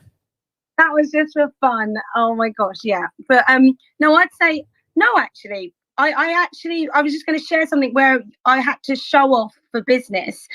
So when I started my network of chartered accountants, being a young black ex-dancer female, going to lots of white older men who run accountancy practices, I realized that I couldn't turn up in my car, because when you turn up to their offices, they'd see what car you were driving. So I made a conscious decision when I was looking to elevate the business to buy a more fitting car. And I remember I drove up to one of my accountancy offices in Birmingham, and they looked out the window and went, "Oh my gosh, I love your car. Come in." And and then they introduced me to the CEO a couple of weeks later. But until that, I was just some girl who had a marketing company in a little town, and they didn't really seem to give me much respect. But the moment I walked in my nice car, nails done, looking fancy, they started to let me into their community. So I really reckon if I didn't upgrade my car and buy a posher looking car, it would have took me longer to get into their network. So I think sometimes in business, especially in this corporate world, coming from, what was you saying, Lucienne? You got to play the game, was what I was saying. Sorry, I didn't mean to interrupt you. I thought that was brilliant. Right, you have to play the game. And there was a moment where I was having a bit of disconnect, like, why do I have to do this? But then I realized I actually do. So my name's Iffy Cuckoo. That's my actual name. And I started calling myself Ife Thomas. And I put on this whole persona and did all of this stuff. And it wasn't until I'd been working with them for a while and showed them that I could help them really generate more revenue that I started to ease down. But going back to the party thing, I remember one evening, the director, the overall like global director, this lady, she invited me for dinner, and I had to get home for my kids, but I stayed, and the whole time I was there eating Chinese, thinking I've got to get home, and they kept offering me drinks, and it was just, and then I ended up having to stay at a house in this like big, 13 million pound house in the middle of Birmingham. And I remember the whole time I just felt so uncomfortable, because I was like, do I really have to leave my little children at home with their dad while I sleep over this house so that I can be accepted? And I did it. I used to do it a lot, stay out late. And I look back now and think I had to go through that though. I think you have to realize what you don't want before you know what you do want. And I think, like you were saying, you have to go through it, because if you haven't been through it, like that quote by Steve Jobs, you can't connect the dots looking forward. You can only look them backwards, but you just have to trust that the dots will connect in your future. So for me, all those experiences have allowed me to be able to communicate with all different variations of people, because I've been there with like a magnifying glass right up close with me, and with people that I wasn't used to hanging around with. So to cut a long story short, yes, I had to peacock a bit to get in the door. But then once I showed them my value, I was able to simmer down now. Now when they call me, they still call me Ife. And I'm like, no, it's Ife. So yeah, I'm done speaking. That's a really interesting point, because obviously the perspective that we're coming to this conversation with is almost like you do it, you sort of you do it for the crack, or you do it because you think you need to. But actually in that instance there, I guess that goes to show the sort of the unconscious bias that we're not even aware of. As a black female, you had to do that to get accepted in their club. Like, that's just not even a world that I can quantify or understand, obviously for a multitude of reasons. But that's really, really interesting. I can relate to Iffy a little bit, because I was like, when I just started and started entering into that world and of high net worth individuals, I felt like I had to fit in. So that was like, it was either you embraced that lifestyle and you went along with it to fit in, or you didn't because you felt like you needed to be accepted. Do you think you needed to fit in as much as you thought, or do you think you maybe had the East London Council lad with a chip on his shoulder who's still like, because you were looking at how far you'd come? No, I definitely felt in the back of my head, the chimp in the back of my brain was telling me you don't belong here and you're not good enough. Yeah. So to compensate for that, I'd try and fit in. That definitely was what was going on. I had a perception that you had to have a nice car, a nice watch to be respected by people that were of high influence as you. Like, I suppose in that circle that you're in, though, everyone's in that same like commission-based structure. It is about how much can you drink, how nice is your watch, how nice is your car. Like, is that people were getting their cars delivered to the office? Oh, really? So it was the biggest ego trip going. Yeah, so, and that's what I got accustomed to, and I thought that was it until I went into the bigger world, and it was just I got caught in the trap. And as you said, it's just. But then the thing is that I was doing it to fit in. Like, the thing is, it's like. But then I suppose then you become part of the. So you're like, oh, I didn't want to do it, but I did it to fit in. But then hang on, so you do it, so the person underneath you, then they have to. So now you've made them have to do it as well. Yeah, it's like I got told a few things. Like when I moved to my first management position, it was just like, how can you be of influence without a nice car, without a nice watch? So until you live on your own. I was 19 at the time, and it was like. So then I just went bang, bang, bang on everything. But it worked. It works in both ways though, because I used to have to do it the other way as well. So I would, if I was going to a building site to be on site for a few hours for a meeting, I would dress down and I would not have a chauffeur drop me off to the building site. I'd have him drop me off around the corner. I'd walk to the building site because it gives the wrong impression. Some dusty boots. It gives the wrong impression to turn up to site like that. So there's all of us. I had an air conditioning engineer. I'll give you an example. I had an air conditioning engineer come to my house to give us a quote for some air conditioning, right? Recently, he turned up in it was a convertible 911. Pulled up on my driveway in a convertible 911. He was never getting to work. Like literally, that guy was never getting to work. The moment I saw him on the CCTV pull up, I thought there is no way this guy is taking any of my money to fit air conditioning. Like full stop. But lo and behold, his quote coming. It was super expensive. Yeah. Thank you. Bye bye. Yeah. But that's why he had a 911. There's an interesting debate. Is perception everything? Oh God, we are going deep tonight, guys. We're so psychological. Who's that? It's me, it's Elliot. Oh, it's me. Sorry, I've never done this before, but do you mind if I speak quickly?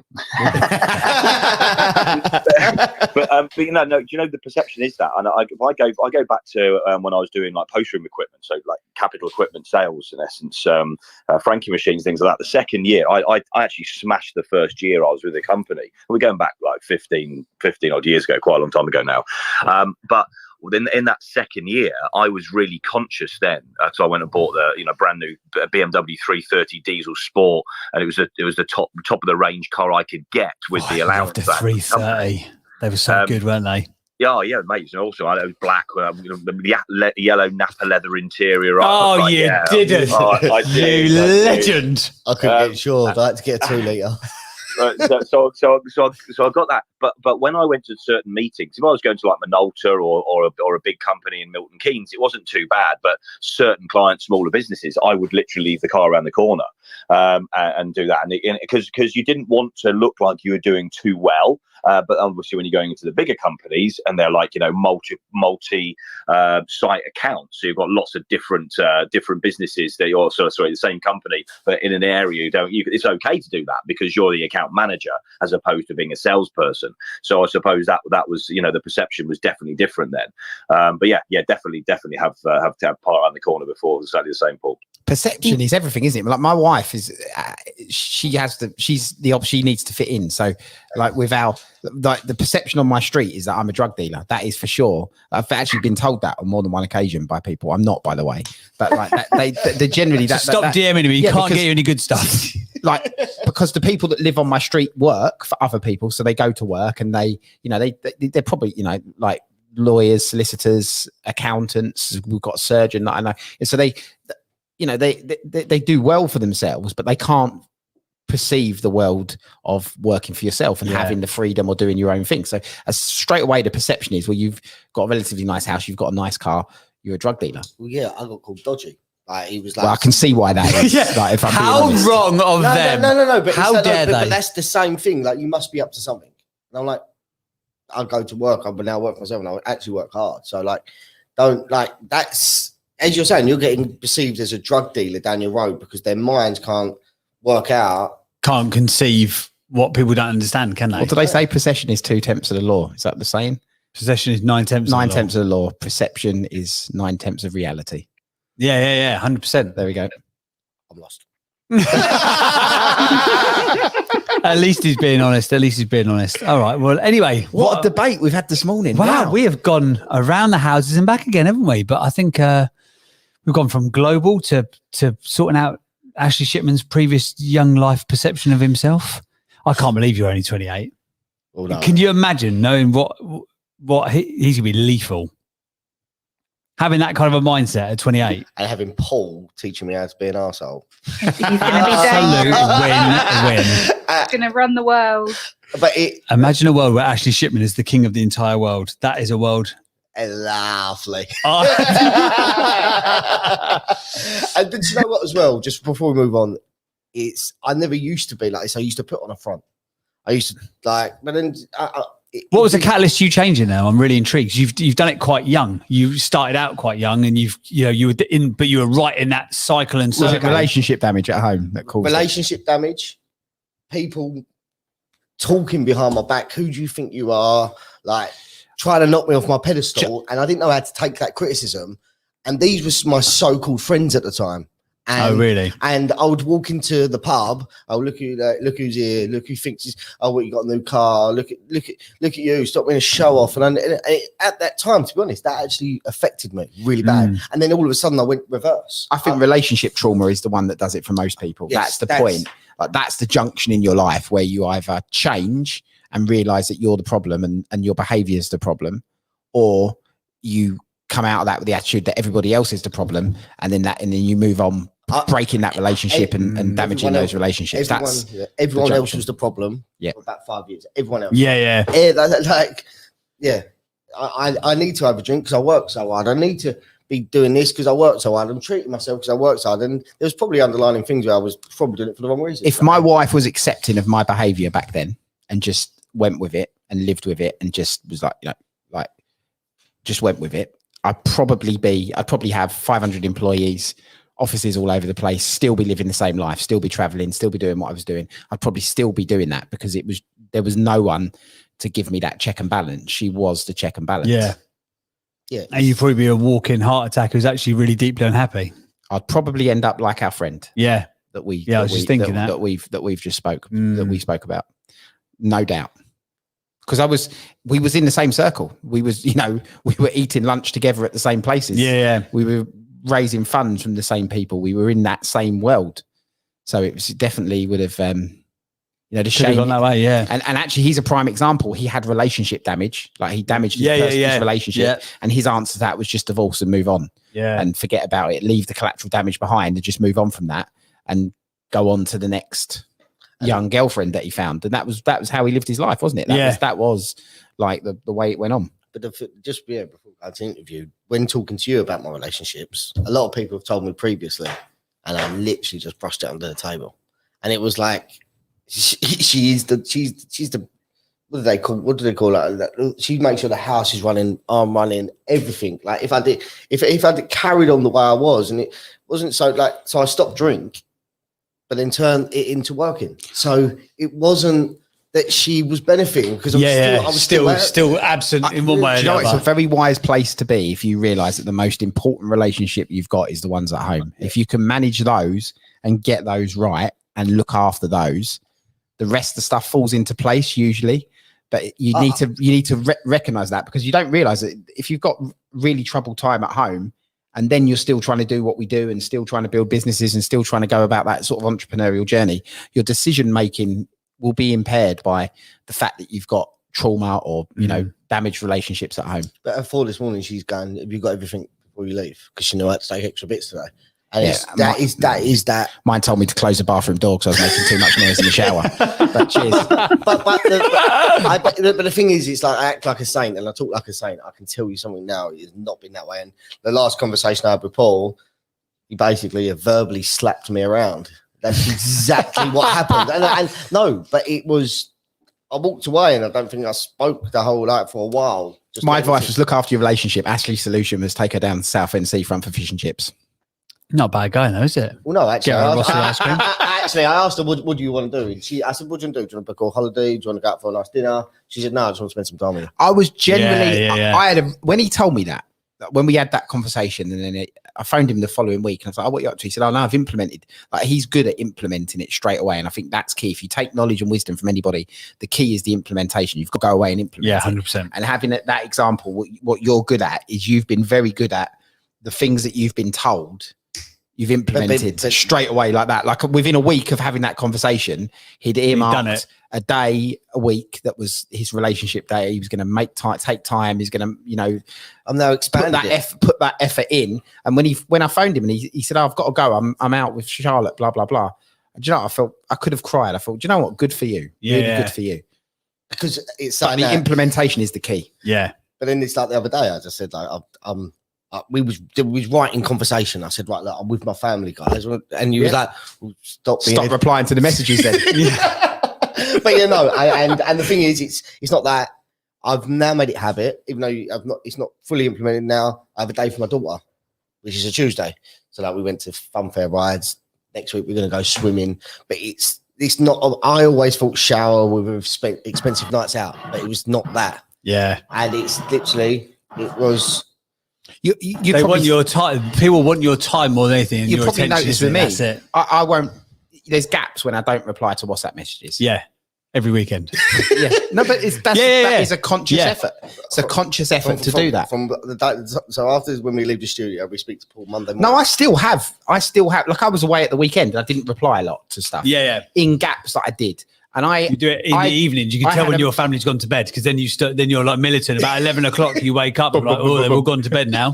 But I had really bad FOMO of missing out on the messages or what was going on. Like I still get that feeling of FOMO, and I have to check myself and say, do you know what? Put the phone down. Yeah, I'm the same. That phone is not where your attention needs to be at the moment. Yeah, but that is a conscious decision to do that. Yeah.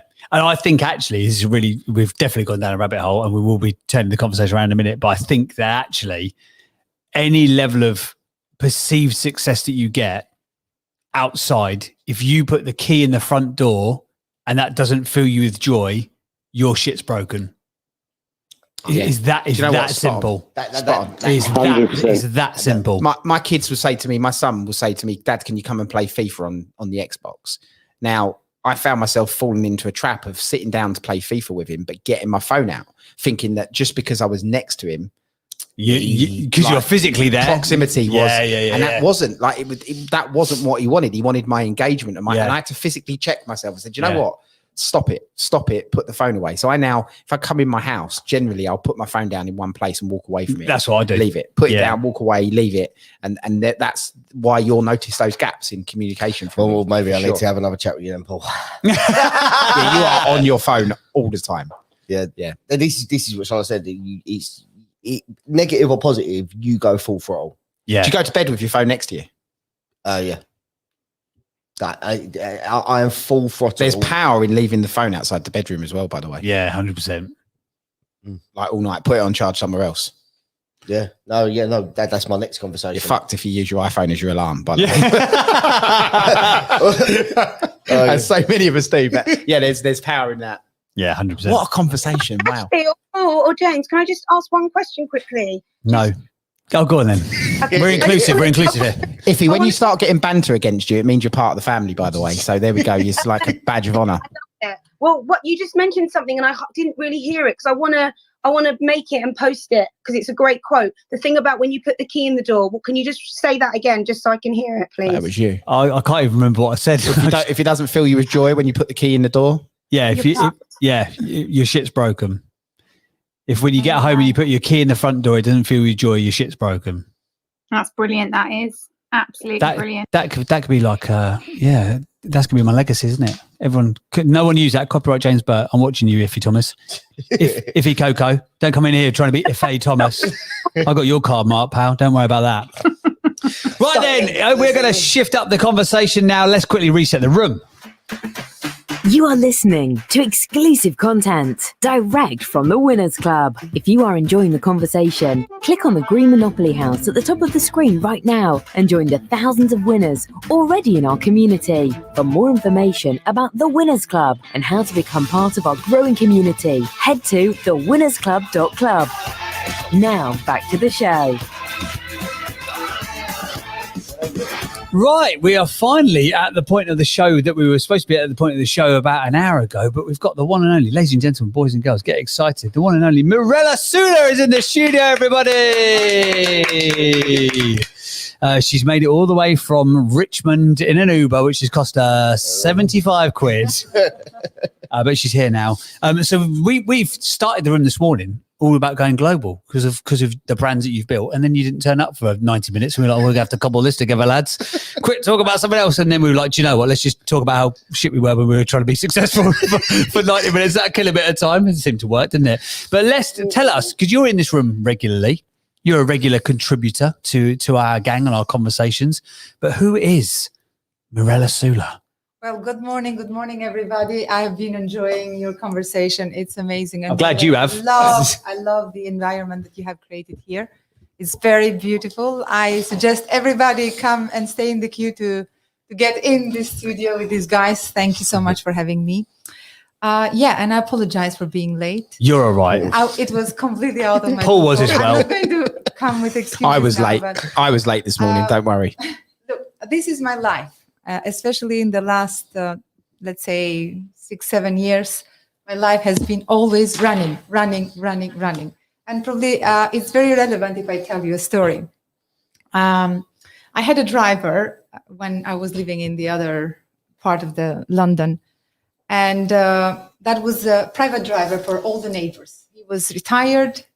His name was Ian, and he was driving us all neighbors. And very soon he became my exclusive driver because I was traveling all the time. I mean, especially to go to the airport. And one day I tell him, said, tomorrow I can't afford to be late. I'm always late. He knows I'm always late. So I apologize for today. I really left the house very early. But usually, yes, I have to accept I have this issue. I have to improve. Now, I was about to go to LA and I tell Ian, tomorrow morning, you can't afford to let me be late because I have to be on time.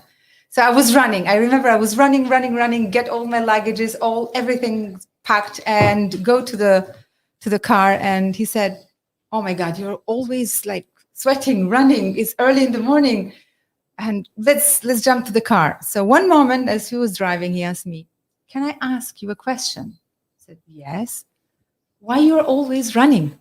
You're always running, always. And I didn't know how to answer. I said, it just came in my mind. I said, Ian, stop the car right now, stop the car. And then he said, what happened? Are you okay? I said, stop the car. I said, I can't stop the car. First, we haven't arrived yet and it's a traffic light. And I said, this is how I feel. I can't stop. I have to keep running. Now, another very, very relevant story was just a few days ago, I had an event. I organize events all over the world, and I will tell a little bit that later. And as I bring the ladies on stage, and one of the ladies had been showing us all over social media that she was running a marathon. And all the pictures and the glory, everybody was telling her, well done, you made it, congratulations, you're amazing. And when she came to the club, I invited her, I said, hey, well done, we have seen you have done great with your marathon. Come, take the mic and tell us your journey, how did it go? And I bring her on stage and she started crying. And she was crying, I said, are you okay? What happened? Are you okay? She said, everybody thinks I'm a winner. But I feel I'm not a winner. I feel so bad inside. I said, why? Because everybody is congratulating me, but I don't feel that I did it because I deserve it. I said, what happened? She said, I wanted to quit many times. I just wanted to quit, but I was terrified. I was so scared because if I quit, people will just pass over me and I would die. So I couldn't quit. The only way to survive was running. And this is what came to my mind, that when my driver asked this question, why are you running? It's a human nature. If we are not running, and at least walking, we're not living, because nothing can change until something moves. We have to keep moving. We have to keep changing. We have to keep embracing different things in our life. And it doesn't matter how fast you run and how difficult or how you struggle to get where you are meant to be. The most important thing is you don't stop. And sometimes people do not only stop. I mean, most of the time, yeah, we tend to have these procrastination blockages, but it's really important that we do not stop and we keep moving, because it's very important that we feel alive. So yes, this is what I was thinking on my way here, guys. And thank you for having me. You're also thinking Ian should have got me up half an hour earlier to get over here in time. So where did the journey start? Because I did a bit of Googling. Are you originally from Albania? Yes. See, I've done my research. I know my stuff. So you're originally from Albania. How did you end up here in the first place? And we'll obviously talk about what you've created with the sort of the global brand that you've got: Global Woman Magazine, Global Man Magazine, the events, the masterminds, and all that stuff. How did your journey from take us back to leaving Albania airport? I realise there's probably multiple airports in Albania, but I don't know them offhand. So how did you end up leaving there, and what did you leave Albania to create? Oh, wow. It's a long story, but I will try to keep it short. Well, we've only got 30 minutes now. You could have had 90, but you go for 30. Okay. I'll do my best to keep it short. Yes, I left Albania in 2012, in September 2012. It's almost 9 years now. And I was with my teenager son, and I was really determined to make it happen. It has been quite a journey, because I really had this big vision. I started having these calls inside me and these breakthroughs as I was reading these books of Tony Robbins and Les Brown and Jack Canfield and Robin Sharma and Robert Kiyosaki and all these big names. But at that time, I was a village woman. I was just living in my ignorant happiness. But as I keep educating myself, because it took me a while, of course, because at the time that I was in the village, there was not internet. Everything was limited, but I started reading books. I was really obsessed with reading. And then one moment I started visualizing how my life would be if I moved to that little town. And I started working with my inner self, with my higher self, with all my visualizations. And very soon I've upgraded myself. I went to the town. And then very soon after, I discovered that there is potentially an opportunity for me to go and upgrade myself to a bigger city. So this is what I did. And very soon after, I ended up being in the capital city. And I started my life from scratch in Tirana, in Albania, when I was in my late 20s. And within 10 years, I upgraded myself in everything by just reading, exploring, and seeing so many opportunities that I didn't see before. It didn't make sense to me before, because for me, I always say, the fact that you don't see it doesn't mean that it's not there. Everything is available there, but we need to learn how to tap into it, how to claim it, how to take possessions, how to be able to recognize and take ownership of things that we can take. And this is what happened. And one day I said, whoa, the world is bigger. I want to stand for something bigger. But it's very important where you sit, because if you want to stand for a global movement, you can't sit in a village seat. So the maximum I could reach in my village, if I'm sitting in that seat, I could reach women in the village. So as I keep reading all these amazing books and visualizing how the world would be, how my life would be if I take myself to a journey, because if you're not happy where you are, you have to move because you're not a tree. And when I got in touch with this concept that, yes, I want to move. And then I was reading a poem was saying, the birds are sitting in the trees, and I'm wondering why they don't fly when they can. And then immediately after, the same question I did for myself. I said, wow, that's powerful. I probably can fly. I can find a way, and I can find a bigger seat. I want to find a seat where I can stand for a global movement. But that journey was not easy because I had to leave behind everything. I took myself for 2 weeks meditation, completely transformed. I come back and people think I'm crazy. And then I had to leave because I was a psychologist at that time. And I was teaching at the university. I was in a panel, big TV show every Wednesday. I was a best-selling author. I mean, I really built in 10 years in Albania, in the capital city. When I moved from the village, I achieved everything that a woman could dream in that country. And I thought it's time for me to move on. But it was not easy to move on as I was coming from a very patriarchal family where never happened before that the woman could divorce the husband. So I couldn't bring him with my future because we didn't share the same dreams and aspirations anymore. So I had to completely reshift and redesign my concept of life. I sold everything I had. I created some little savings and took my teenager son, and I came to London with a handbag. Why do I say with handbag? And it's true, because I lost the flight on the way, and I lost the luggages, and I come to London past midnight with my teenager son, and the luggages never arrived. And I found them a couple of months later. But this is how I started. I didn't know any single person in this country. My language, English language, was very limited.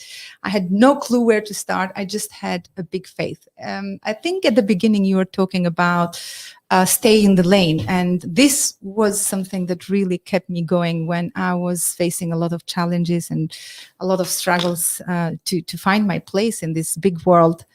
Stay loyal to your vision. There is a reason why you're here. There is a reason why you had that courage to leave everything behind and to escape from everything. And when everybody was just saying, you're crazy, how can you do this? How can you leave your husband? And my teenager son was not happy because he left all the amazing life in his luxury house, and he's now staying in a studio flat with his mother, and my landlord is knocking on my door every single month that I'm late for my rent, and sometimes 2 or 3 rents together not being able to pay, and I had to pay for my studies and for everything. It was really, the first 2 years have been really, really tough. But I never doubted myself a second. And when I turn my head back, I don't feel that I didn't know what I was going through. I was not unhappy. I mean, I was struggling, but I didn't care. I was really happy because I knew it is just a matter of time. I knew that it's part of the journey. I knew that I had to go through these dark zones to connect with my higher self in a deep level, because I had to go through these tests, and you can't reach the next level unless you have been there, you have accepted that you are determined to get where you're meant to be.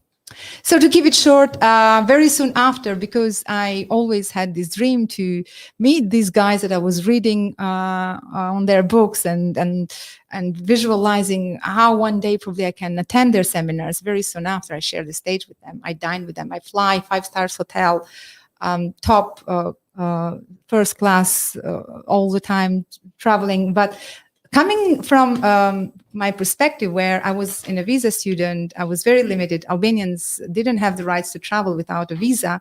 Now reshaping and reprogramming and reconditioning my subconscious mind that you can go global. You have been all your life until I was 20. We couldn't see TV, we couldn't watch TV because we're in a communist regime. We didn't know how the world looks like because we were completely isolated. Now, breaking all these barriers and all this limited conditioning that was, of course, had been growing with me forever, it took me really, really a lot of work, hard work, to build my self-belief that It is possible. It doesn't matter where you're born. It doesn't matter where you're coming from, because many people complain that it's because I can't choose where I was born. I can't choose my parents. I can't choose the government. I can't choose the country. And people prefer to make themselves victims because it's easier for them. So I learned all this stuff, but I wanted to put this into the practice, and it works. It really works, because very soon I realized that yes, you have choices. You have choices because it is important, the DNA, of course, that you inherit from the parents. It is, yes, true that you can choose your parents or you can choose the country. But very soon after, I realized that, yes, I can choose everything in life. Probably when I submitted this book, Don't Let Your Mind Go, I end the book saying, you probably can't change your past, but you can change your future. And that really liberated me. But as I kept telling my story all over the world, I mean, I've traveled every corner of the globe. I've shared the stage with the top class, big A-level stars like Grant Cardone, Gary Vee, Nick Vujicic, Les Brown, Jack Canfield, Brian Tracy, name it, everybody. I mean, it's been really, really an amazing experience to prove myself that, yes, you can also change your past, not only your future, because as Paul and you guys were talking, everything is a perception. Even your past is a perception. Everything that it has been happening or is going to happen is a perception. And as I started reinventing myself, I remember my son was one moment, because he was in his unhappy mood with me at that time, he said, Mom, you don't live in the reality. Something is wrong with you. You're all the time just high and happy, and you don't see the reality. You're not realistic. You don't know what is happening into the world. And I said, son, what do you think reality is? Yeah, the reality is that, look, it's a war out there, or is it tsunami out there? Yes, you're right. There is always a war or a tsunami or something really terrible happening. But there is also another part of the reality. People who are really happy, who are making a fortune, who are creating happiness for other people, who are living a luxury life, they are living their dreams, the life of their dreams. The question is, which reality you want? You have choices. Do you want to believe in that reality, or you want to believe in that reality? I've chosen to create my own reality. And I believe everybody can choose their own reality. And this is my mission now, to give women a microphone, to give women opportunities to choose, to have choices, no matter who they are, who their parents, because now very soon after, I realized that I started traveling and creating this reality. I found my mama, my rich mama. And now I'm planning to write the book, Rich Mama, Poor Mama. Kim Kiyosaki is a really great mentor and a very great friend of mine. And I found my father, Dr. Ervin Laszlo. Everybody thinks he's my father. When I was interviewing first time Mary Buffett, at the end she said, send my regards to your father. So how does she know my father? I didn't know my father until I was 20. And how does she know my father? And as I keep talking, I said, okay, she thought Dr. Ervin Laszlo is my father, because he has been a great role model for me, a great mentor, a great support. And a lot of my success I dedicate to these adopted parents, Veronica Tan and Dr. Ervin Laszlo. They really have supported me. I'm really intrigued by what actually is the catalyst. What's that first step that takes a woman from the village who didn't have TV for the first 20 years, has got a village mentality, can't even think, bigger than the village, and then goes, actually, there's the town. And if I get to the town, then I can get to the city. Why did you pick up that first book or that first audio program? What was the catalyst to you going, do you know what, there's something more out here? Because, we're conditioned, especially in sort of communist states, I would imagine, you're conditioned to not see outside of the four walls of the perception that you're given. So, you have a husband, you live in a nice house, you've got a son, you do, you cook and you clean and you look after the home, and nobody divorces their husband and blah, blah, blah. What was the first thing? Why did you look outside the four walls of the perception that you initially had? Yeah, that's a good point. Well, I've been going through a lot of adversities in my life, and I think everything happens for a reason. I was raised with my stepfather, and then I got married very, very early. I was engaged at the age of 17. I got married at the age of 19. And I was in that village cleaning, washing. I had 11 people in the house. 8 of them, they were men. So I had to serve them, and I had to milk the cow. I had to wash it all the time. Really? Absolutely. Wow. And but something really tragic happened. I lost my first child, and that really reshaped me. And because I always loved reading, I also was writing poems all the time. So I went to a severe depression because of that loss. And at that time, I never heard about psychology or psychologist, or never heard about depression. I mean, it didn't exist. There was nothing to talk about it. And I thought something really crazy is happening to me, because I was going through grieving and nobody could understand me, and nobody even could talk about grief at that time. So I was just about to end my life when I get to know that I'm pregnant again. I thought, it's a sin. I can't do this. I have another human being inside me. So what really saved me is I started writing. And I remember myself writing and crying and writing and crying. And then later on, I realized that really saved me, because I read a quote somewhere saying, it's not the book that you read, it's the book that you write that heals you. And that really healed me. It was really powerful experience. And then I never stopped writing. Of course, I've written like over almost 15, 16 books now. And if you read the first 5, 6 books, oh my God, I really hope, I tell people, I really hope nobody reads them, because it's full of depression, full of negativity, negative, everything negative. The world is bad. Everything is terrible. Everything is dark.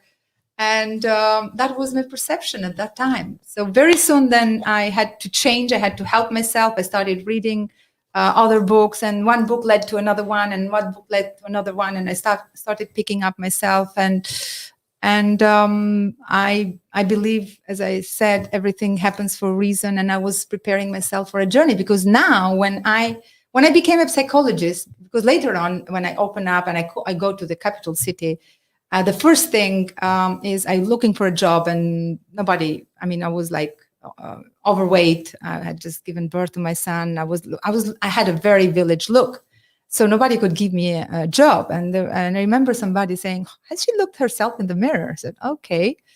So I go and see myself in the mirror, and said, "These people are right. I have to change." So this is what I did. I lost weight. I went to the hairdresser. I started changing myself. Then I go and search for a job again. Say, "Do you know English?" "No." "How do I know English?" "I don't." "Do you know computer?" "No." But I did. I went and learned everything. Then I get to know that there is an opportunity for me to study abroad for psychology, because there was no psychology in the country at that time. I wanted to heal myself. So I went and finished my master's degrees in counseling psychologist, and I did another master degree in positive psychotherapy, and I specialized in family therapy. And I sit down with people then as a psychologist in my private practice, and I'm crying with them, because I feel terrified that all these people are telling me all the dramas and traumas. But this is what happened now. I come back to London, and I see there is something better than counseling, something better than just being paid like 30 or 80 pounds per hour. Is something called mentoring and coaching. I never heard about this before. So this is amazing. So I can get paid more. And these people really want to change, because if you are really working with somebody that is completely in the zone of not being able to do nothing, they're expecting you to do the change for them. Now, when I discovered coaching, I feel like you just can give people tiny little bit of push, and then boom, they fly, and they're so grateful. They really want to change. And I felt like now when I'm sitting in front of a woman and she's crying and telling me all these dramas and traumas, I said, "Darling, it's okay, it's better. Can you just tell me more? This is not painful enough. This is not bad enough. I've been there. Let's get it. Let's get the story. Let's pack it together, because the fact that you survived this has value. You have managed to survive this, and you'll be rewarded for this, because you have been in a journey, and you can help now with your story to inspire another woman to get out of this. So I don't cry anymore, but I say, this is not bad enough. We have to make it a little bit worse. And no matter where have you been, if something that hasn't killed you makes you feel stronger, and we have to keep going.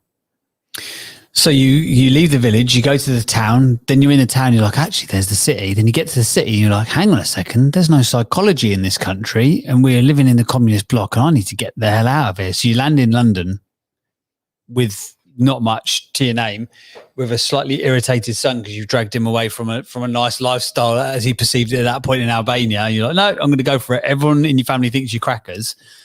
How did you then, obviously it's been a long journey, how do you then turn it into what you've created now with Global Woman, the awards and the events and the masterminds and the magazines? How did that even, because you had a dream and you could sort of see there was more that you could do, and you won't let people sort of talk down your perception of reality. But it's quite a big journey to take the girl out of the village, stick her in London, then go, do you know what, run 5 magazines and have a couple of 100,000 people who've sort of been touched by your brand and your message. How did you even do that?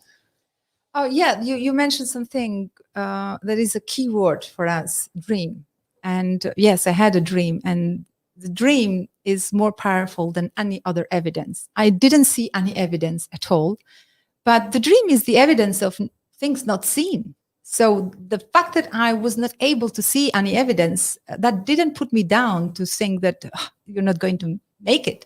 And there were a lot of people, in fact, that are saying, oh, it doesn't work. It's hard. And if you go and start your life from scratch as an immigrant, you have to start doing low-paid jobs, and you'll never recover and rebuild the life that you had before. And I said, well, if I've done it once, I can do it again. So of course I had to start from scratch. I have done all the low-paid jobs at the beginning. I started my career in this country as a cleaner, and I was fired in 5 days. And then I thought, God has a better plan for me. I have to stay loyal to my vision. I came to this country for something bigger, and I'm going to find a way. So as I said, the first 2-3 years have been really, really tough.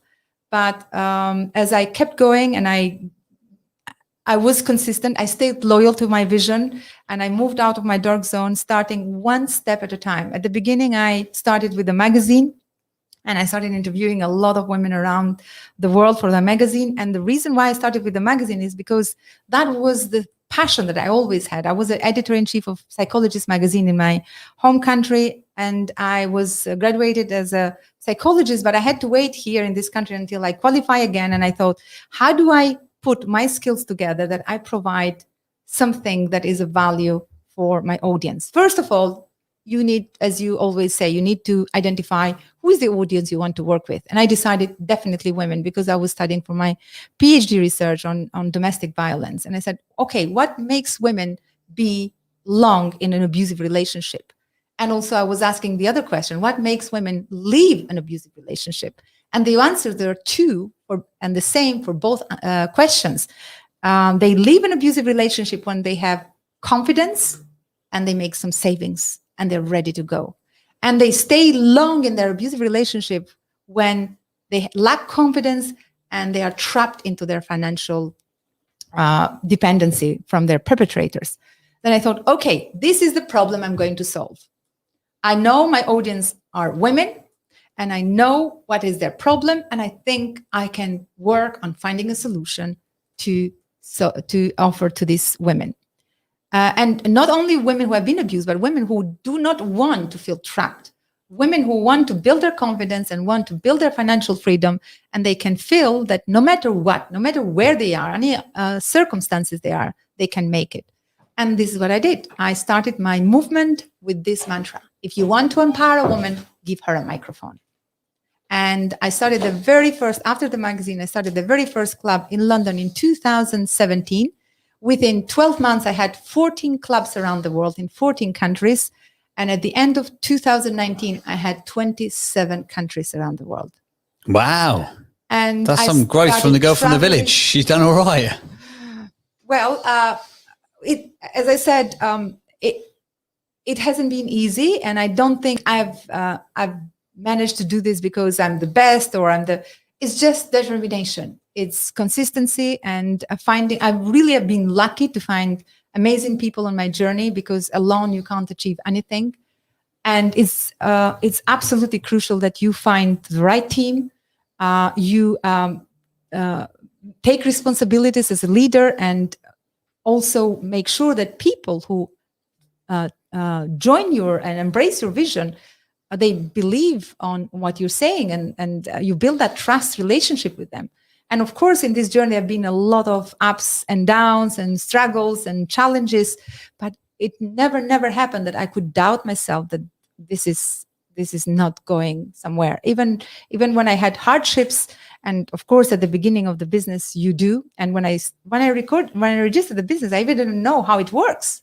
I didn't know what a VAT is. I remember after 2 months of my business, I called my accountant and say, "What is this thing called VAT?" Because people are talking about it. And he told me, he said, "Oh, don't worry, that is next year. Don't worry about it. It's later." And then I think about a month later, I hear people in a honor event saying, "If you don't pay the VAT, you get a penalty." And I got scared. Oh my God, let me ask my accountant.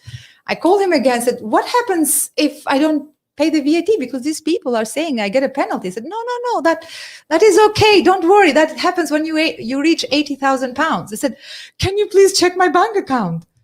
And then I said, "Okay, what is, I have no idea what I'm doing. I have no clue. I'm just having fun." So 1 week later, he called me and said, "Oh my God, what is this bloody hell Global Woman?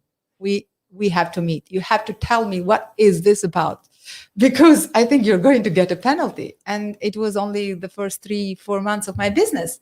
So it has been absolutely a surprise for me. I didn't expect I was going to go global that much, but as words are energy, it just started moving faster than I thought. And it has been such an amazing journey. And I'm very grateful for everybody who has supported me, because I would not be able to achieve this alone. Apart from with the accountant, maybe you needed a better accountant. Sounds like, well, the one person who's put a spanner in the works is a useless man. There you go. What lesson have we learned here? Right, modern speakers, because we've only got a little while with Mirella, because obviously we wrap up around 9 o'clock-ish. If anyone's got a question or a query, we'd love to give you the opportunity to put it to Mirella. Beju, I believe, are you flashing, or are you just raving by the M4 today? What's the crack? What's happening here? No, I'm flashing. I might be windy. Can you hear me? We can. Right? We can hear you. Sound like you're in a wind tunnel. Yeah. We can't hear you now. Can't hear you now. You've gone. Hopefully he's not been run over. You can hear me? Can you hear me, guys? Yeah, we can hear you now. Really? I'll be really quick. Mirella, I can't remember if what's that noise? I can't remember where I was speaking at your first or second event ever, but just want to acknowledge you for the journey you've been on. A lot of people, maybe the first time they've heard you today, but you're just an example of, you said you want to go out and empower women. That's exactly what you did. So I just want to give you a public acknowledgement. I was honored to speak at your first or second event. I can't remember, but what you're doing is superb and fab. The very first. Was it? Oh, and if you remember, wow. If you remember, that was a big challenge. I had been in this country for only 2 years, and I managed to bring 300 people in the room. You did. I remember distinctly. You had a.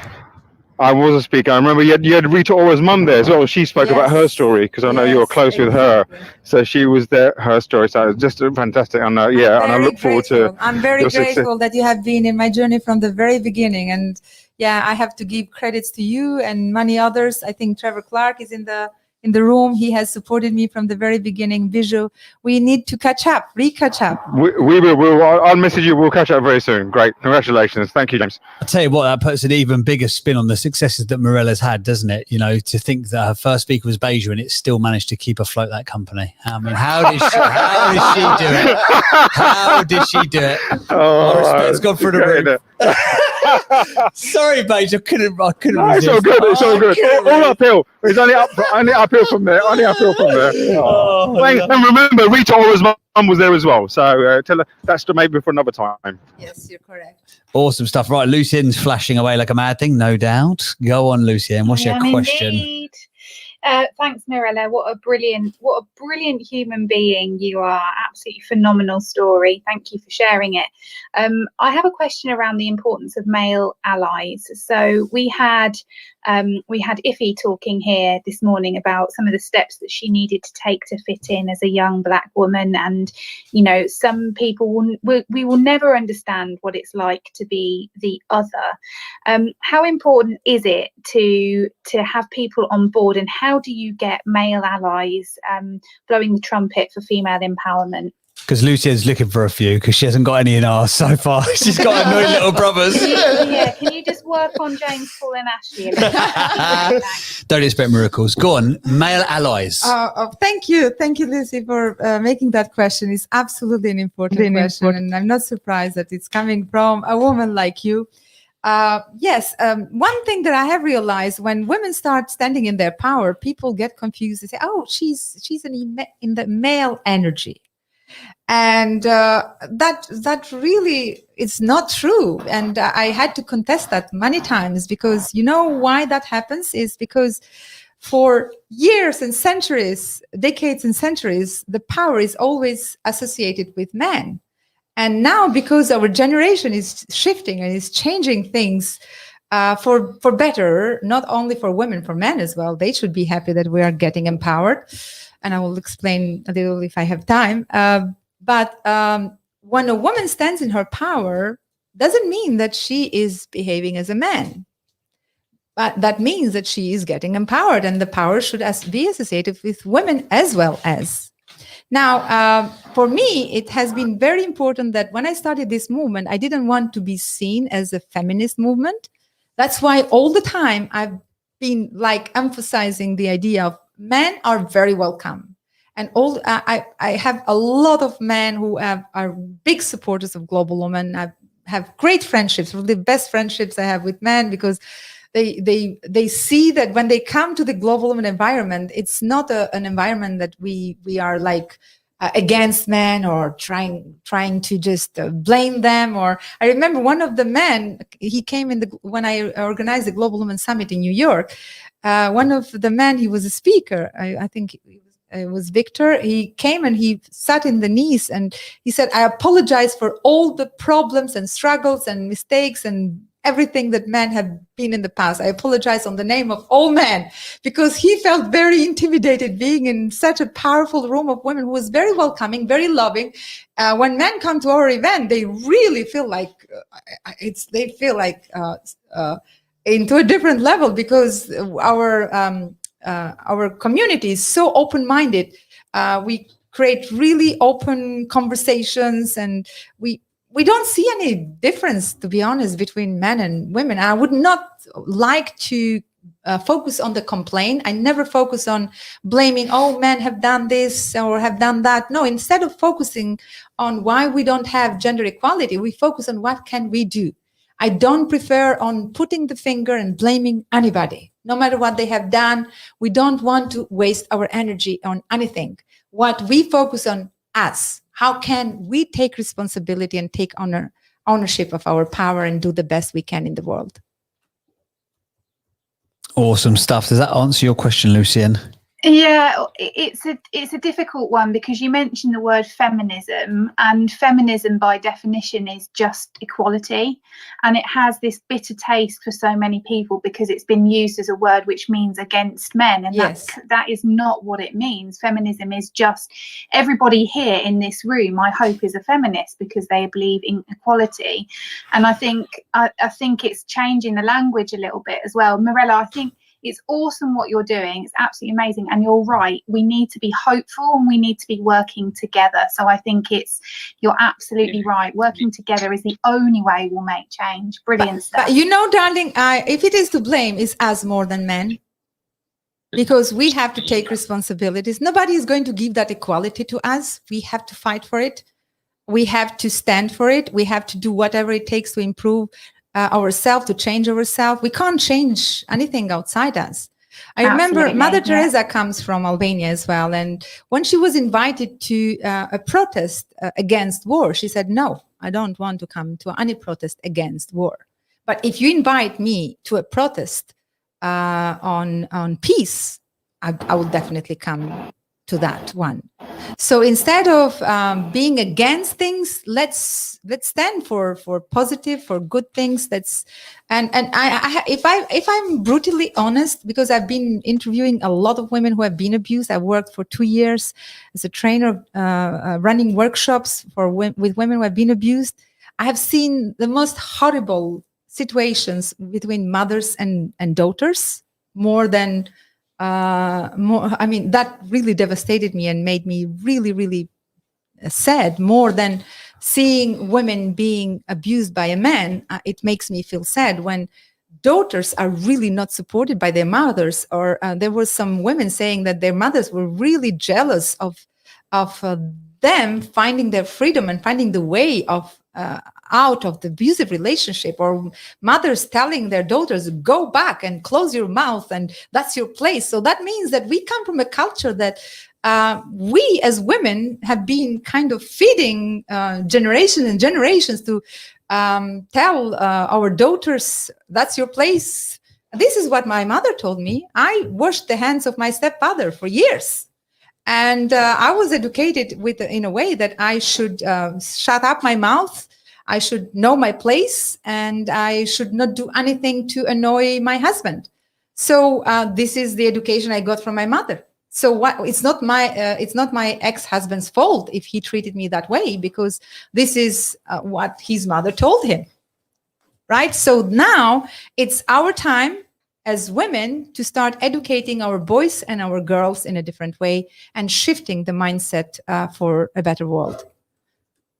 Power. What a powerful way to end the show. Thank you very much. I'm sorry we haven't got more time, because I think this conversation could rage on for hours and hours, but unfortunately it is the 9 o'clock hour, or nueve.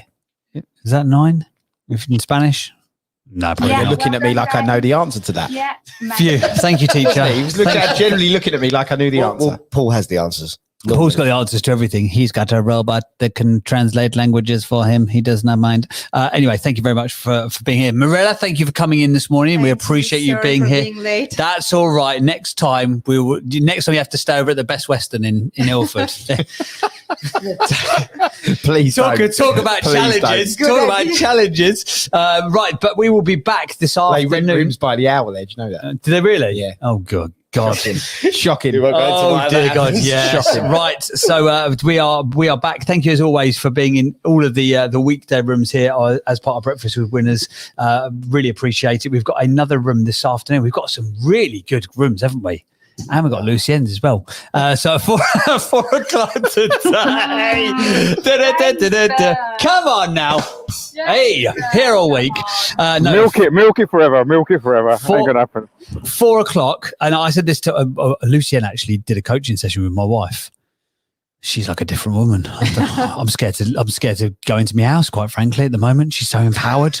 I'm like, oh God, you've been talking to Lucien again, haven't you? She sits you down and says, like, that's it, James. So she's doing that little okay finger thing. She's like, that's when you've got to worry. She's like doing the okay finger thing that Lucien's doing a pitch. She's like, come on, sit down. We need to talk. I'm like, oh God, what she said to her now.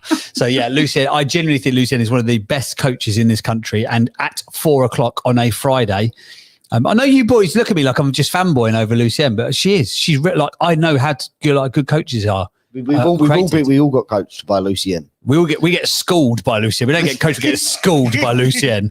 But yeah, 4 o'clock. You didn't want to be coached. That was the problem. You can't. To force it on you. You can't coach the uncoachable, can you? Yeah, 4 o'clock today, there is the Reflection Room live coaching at 4 p.m. with Lucien. And genuinely, if you are paying for this coaching, you'd be paying hundreds and hundreds of pounds for an hour of it. And she only opens up her group coaching, I think, once or twice a year. So if you want the opportunity to have some of the best coaching that you can get in this country, 4 o'clock as part of the Winners Club, click the little greenhouse at the top of the room right now if you'd like to be there.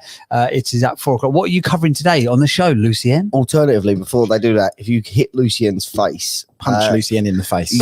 Yeah, there's a bell button for her room. Punch Lucien and whack her bell. She's really going to lay into us next time. We We're going to be in so much Lucien in person. We are going to be in so much trouble. But no, I've got to say, it is a phenomenal room. It's very, very good. What's the I think you what are should you covering participate, today? Actually, you should participate with a notepad. Generally, you should. Well, I've already got a 12-week course coming through the post. Have you? Yep. How did you get that? Oh. Money can't buy you, say. Favoritism. Not what you know, is it? It's not what you know, it's who you know. Clearly. Both. What are you talking about today anyway? What are you banging on about at 4 o'clock? We're banging on about talking about banging on, my word. So we've got today at 4, we're coming to the end of the month, aren't we? We're approaching August, so we're going to be reviewing the months. We're going to be setting up for next month. I know, I just paid payroll. Always an uncomfortable time. Yeah, not a good one. I was about to say, that sounds figures. Sorry, Lucienne. No, it's all right. Like I say, I'm used to it. It's fine. It's fine. Men talking over women. Oh, here she goes. Pull that card out. Pull that card out. Oh, inclusive. We could be less inclusive. We're three We'll brothers. boot one out. We're three brothers that she never wanted. That's the thing. You need to bring a notepad and a pen, and you need to bring your calendar with you, because it's easy to forget what you've been doing, especially when we're all so busy, as Beiju doesn't like us to say. It's good to look back at what you've done, reflect on what worked and what didn't work, and then take action and implement on that for the future. So that's what you're giving yourself the time to do. Friday, 4 o'clock, apart from next week when I'm on holiday for 10 days. So this Friday. But just on that, Lucienne, just on that, if people do follow your thing, they're not going to be busy, they're going to be more productive. And that's the There point. we go. Absolutely right. It's Absolutely seagulls. right. Yeah. Beiju's got a part-time job on a trawler by the sounds of it. I'm at the seafront. I'm on the Southend seafront. But yeah, 4 o'clock, join Lucienne. And honestly, it is one of those proper coaching rooms that this is a pen and paper one. Like, be there with pen and paper, take actionable notes, because it will, she's got a gang who turn up every single week and they do like ratings of what they've been up to. It's like it's really, really good. What a dream team of little rooms we've got. We've got now. what do we have on Proud Father? So we've got one that's coming, TBC, on a Monday. That's all around mindset. Can't say too much about that as of yet. Tuesday, we've got marketing deep dive, your marketing problem solved with Matty Wilson. Wednesday, we have got building your brand via community with George. That's not the official name, is it? Captain Kirk. Oh my God, how have we not bantered her this morning about that? Thursday, we've got Bulletproof Business, which Paul runs. And then Friday, we've got the live stream. We've got really good content, haven't we? Like the BBC, but better, I think. That's the way it's going, isn't it? Anyway, cheers, Furious, as always. Thank you for being here. Tell them about the app. Tell them about Did you just click your fingers at me? He's gone right back, hasn't he? Oh. He thought he'd been chauffeur driven again this morning. Chill out. You're not the boss of me. Actually, you are the boss of me, aren't you, quite frankly? So Mr. Abercrombie would like me to let you know that we've got an application coming out that you can download onto your mobile device. Yes, we have got the official Winners Club companion app. Comes out in 2 weeks. 14th of August. 14th of August, the official app launch, and it is the companion app to this group, this culture, this community that we have created. So there's going to be a live message board. You've got a schedule of all of the rooms. You've got extra moderation facilities on there. So the official companion app to the Winners Club, you can go and pre-register for it now. Go to thewinnersclub.club/app download, thewinnersclub.club/app download, or click on Ashley or Paul or my face or the Winners Club, and you can go through to our little landing page and you can pre-register your details there. You're not downloading anything. Don't go to iTunes or Google Play, because that's just like a little test link that's there at the moment. Pre-register for the app, and the first 250 members of the app are going to be our early adopting founder members. You're going to get the opportunity to win we've got some wicked prizes, which we've not really talked about. We should bang on about that a bit more next week. You get a founder's badge. You get access to monthly digital masterminds with us. And there's loads of cool stuff. There's the opportunity to come down to the studio where we're sat today. If you'd like to be on the sofa, 10 people are coming down to the sofa. We're going to have an in-person mastermind. Not all together, by the way. Not all together. That would be awkward. No, for COVID regulations, It's going to be split up across a couple of weeks. We've also got a 10-person in-person mastermind, one-off, which people will be in the prize draw to win, and one person is going to get a Build Your Brand and Business Day. We're going to come down, be our special guest on the Friday, get to come and be our keynote speaker, and then we're going to do a mastermind session. So Ash is going to take you through sales and conversions. Paul's going to take you through scale up and systems. I'm just going to give some banter and probably just go and buy a kebab from German Donna Kebabs across the road. We're going to have a fantastic day, but one person is going to get that whole day of mentoring and coaching live with us, with me, Ash and Paul. Ashley has put his hand up like a small schoolboy. Yes, Ashley. I didn't want to get clicked up by Paul, so that's horrible, wasn't it? Yeah. God, he's a real clicker, isn't he? Look at that. He's got an arrogant click, hasn't he? He's done that in a few restaurants. I apologise for that. Sorry about that. I apologise. No, I always get messages. Where do I find this app? Straight after. Where do I find this app? Just go to the link in my bio, Paul's or James. Just go to the link in the bio. Alternatively, if you physically can't do that, just message me the word app, and I'll just send you the link back. On back channel, did we got back channel or Instagram, whatever? Just get in touch with us. Drop into Ashley's back channel and send him a message. Oh, just while we're doing announcements, because we've got 1 day left of before the prices increase for EMC. Oh yes. So we announced a couple of weeks ago, actually, with Matt Wilson, who is one of the dream teams that runs a room for us within the Winners Club, that we are doing the official first Winners Club event at EMC 2021. It's the Entrepreneurs Marketing Conference.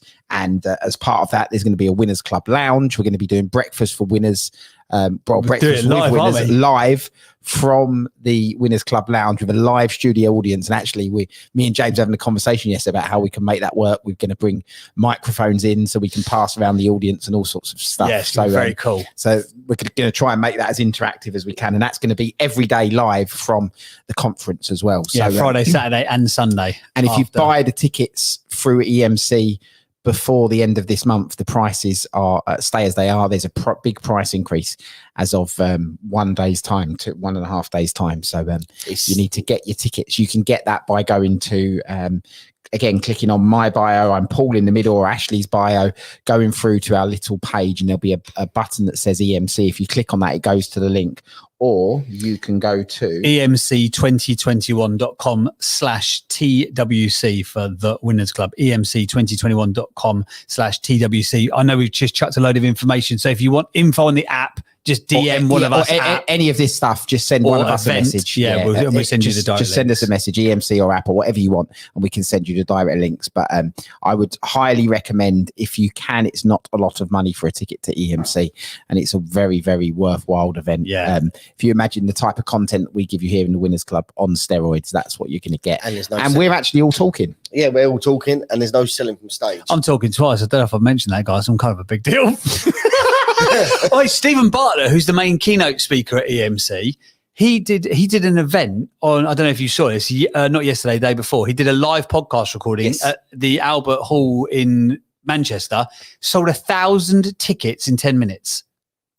1,000 tickets in 10 minutes. It was and apparently it was unbelievable. So on that basis, if you're speaking twice, people should be queuing around the block in Brighton down to the beach to come I reckon and see you, so. basically. I mean, well, Stephen Bartlett, that's what everyone's going, oh my God, James Burt's there and Stephen Bartlett. I can't believe it. And we are going to be grilled out at basically our hour that we've got. We are going to be on stage on a sofa being grilled by Matt Wilson about how we've done what we've done, why we've done what we've done, and we'll be revealing the inner secrets of the Winners Club. Basically, that's what Matt wants us to do, isn't it? And the reason we have partnered with EMC, I always like to say it, is that it's a no sell from stage. Yes. Actionable content and tactical stuff you're going to be taking It away. shares all of our values. Every value that we've got as a Winners Club, that event ticks all the boxes and shares it. So I would highly, as you can tell, we would highly recommend it. And by the way, actually, we are not pushing this because we're getting any form of commission whatsoever.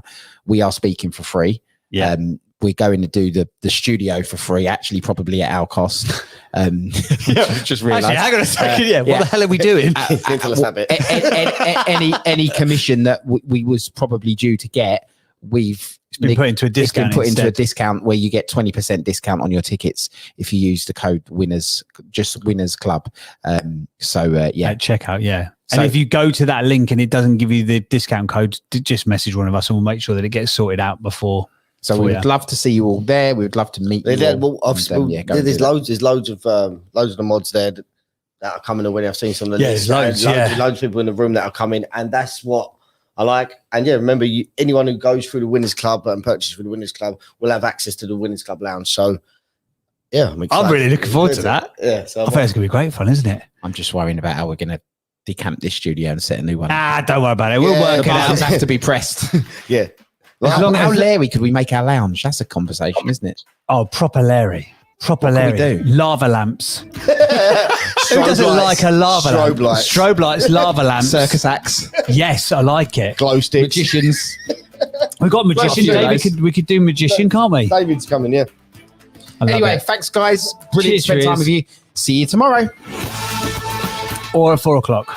Or at 4 o'clock. Yeah. At 4 o'clock with Lucian.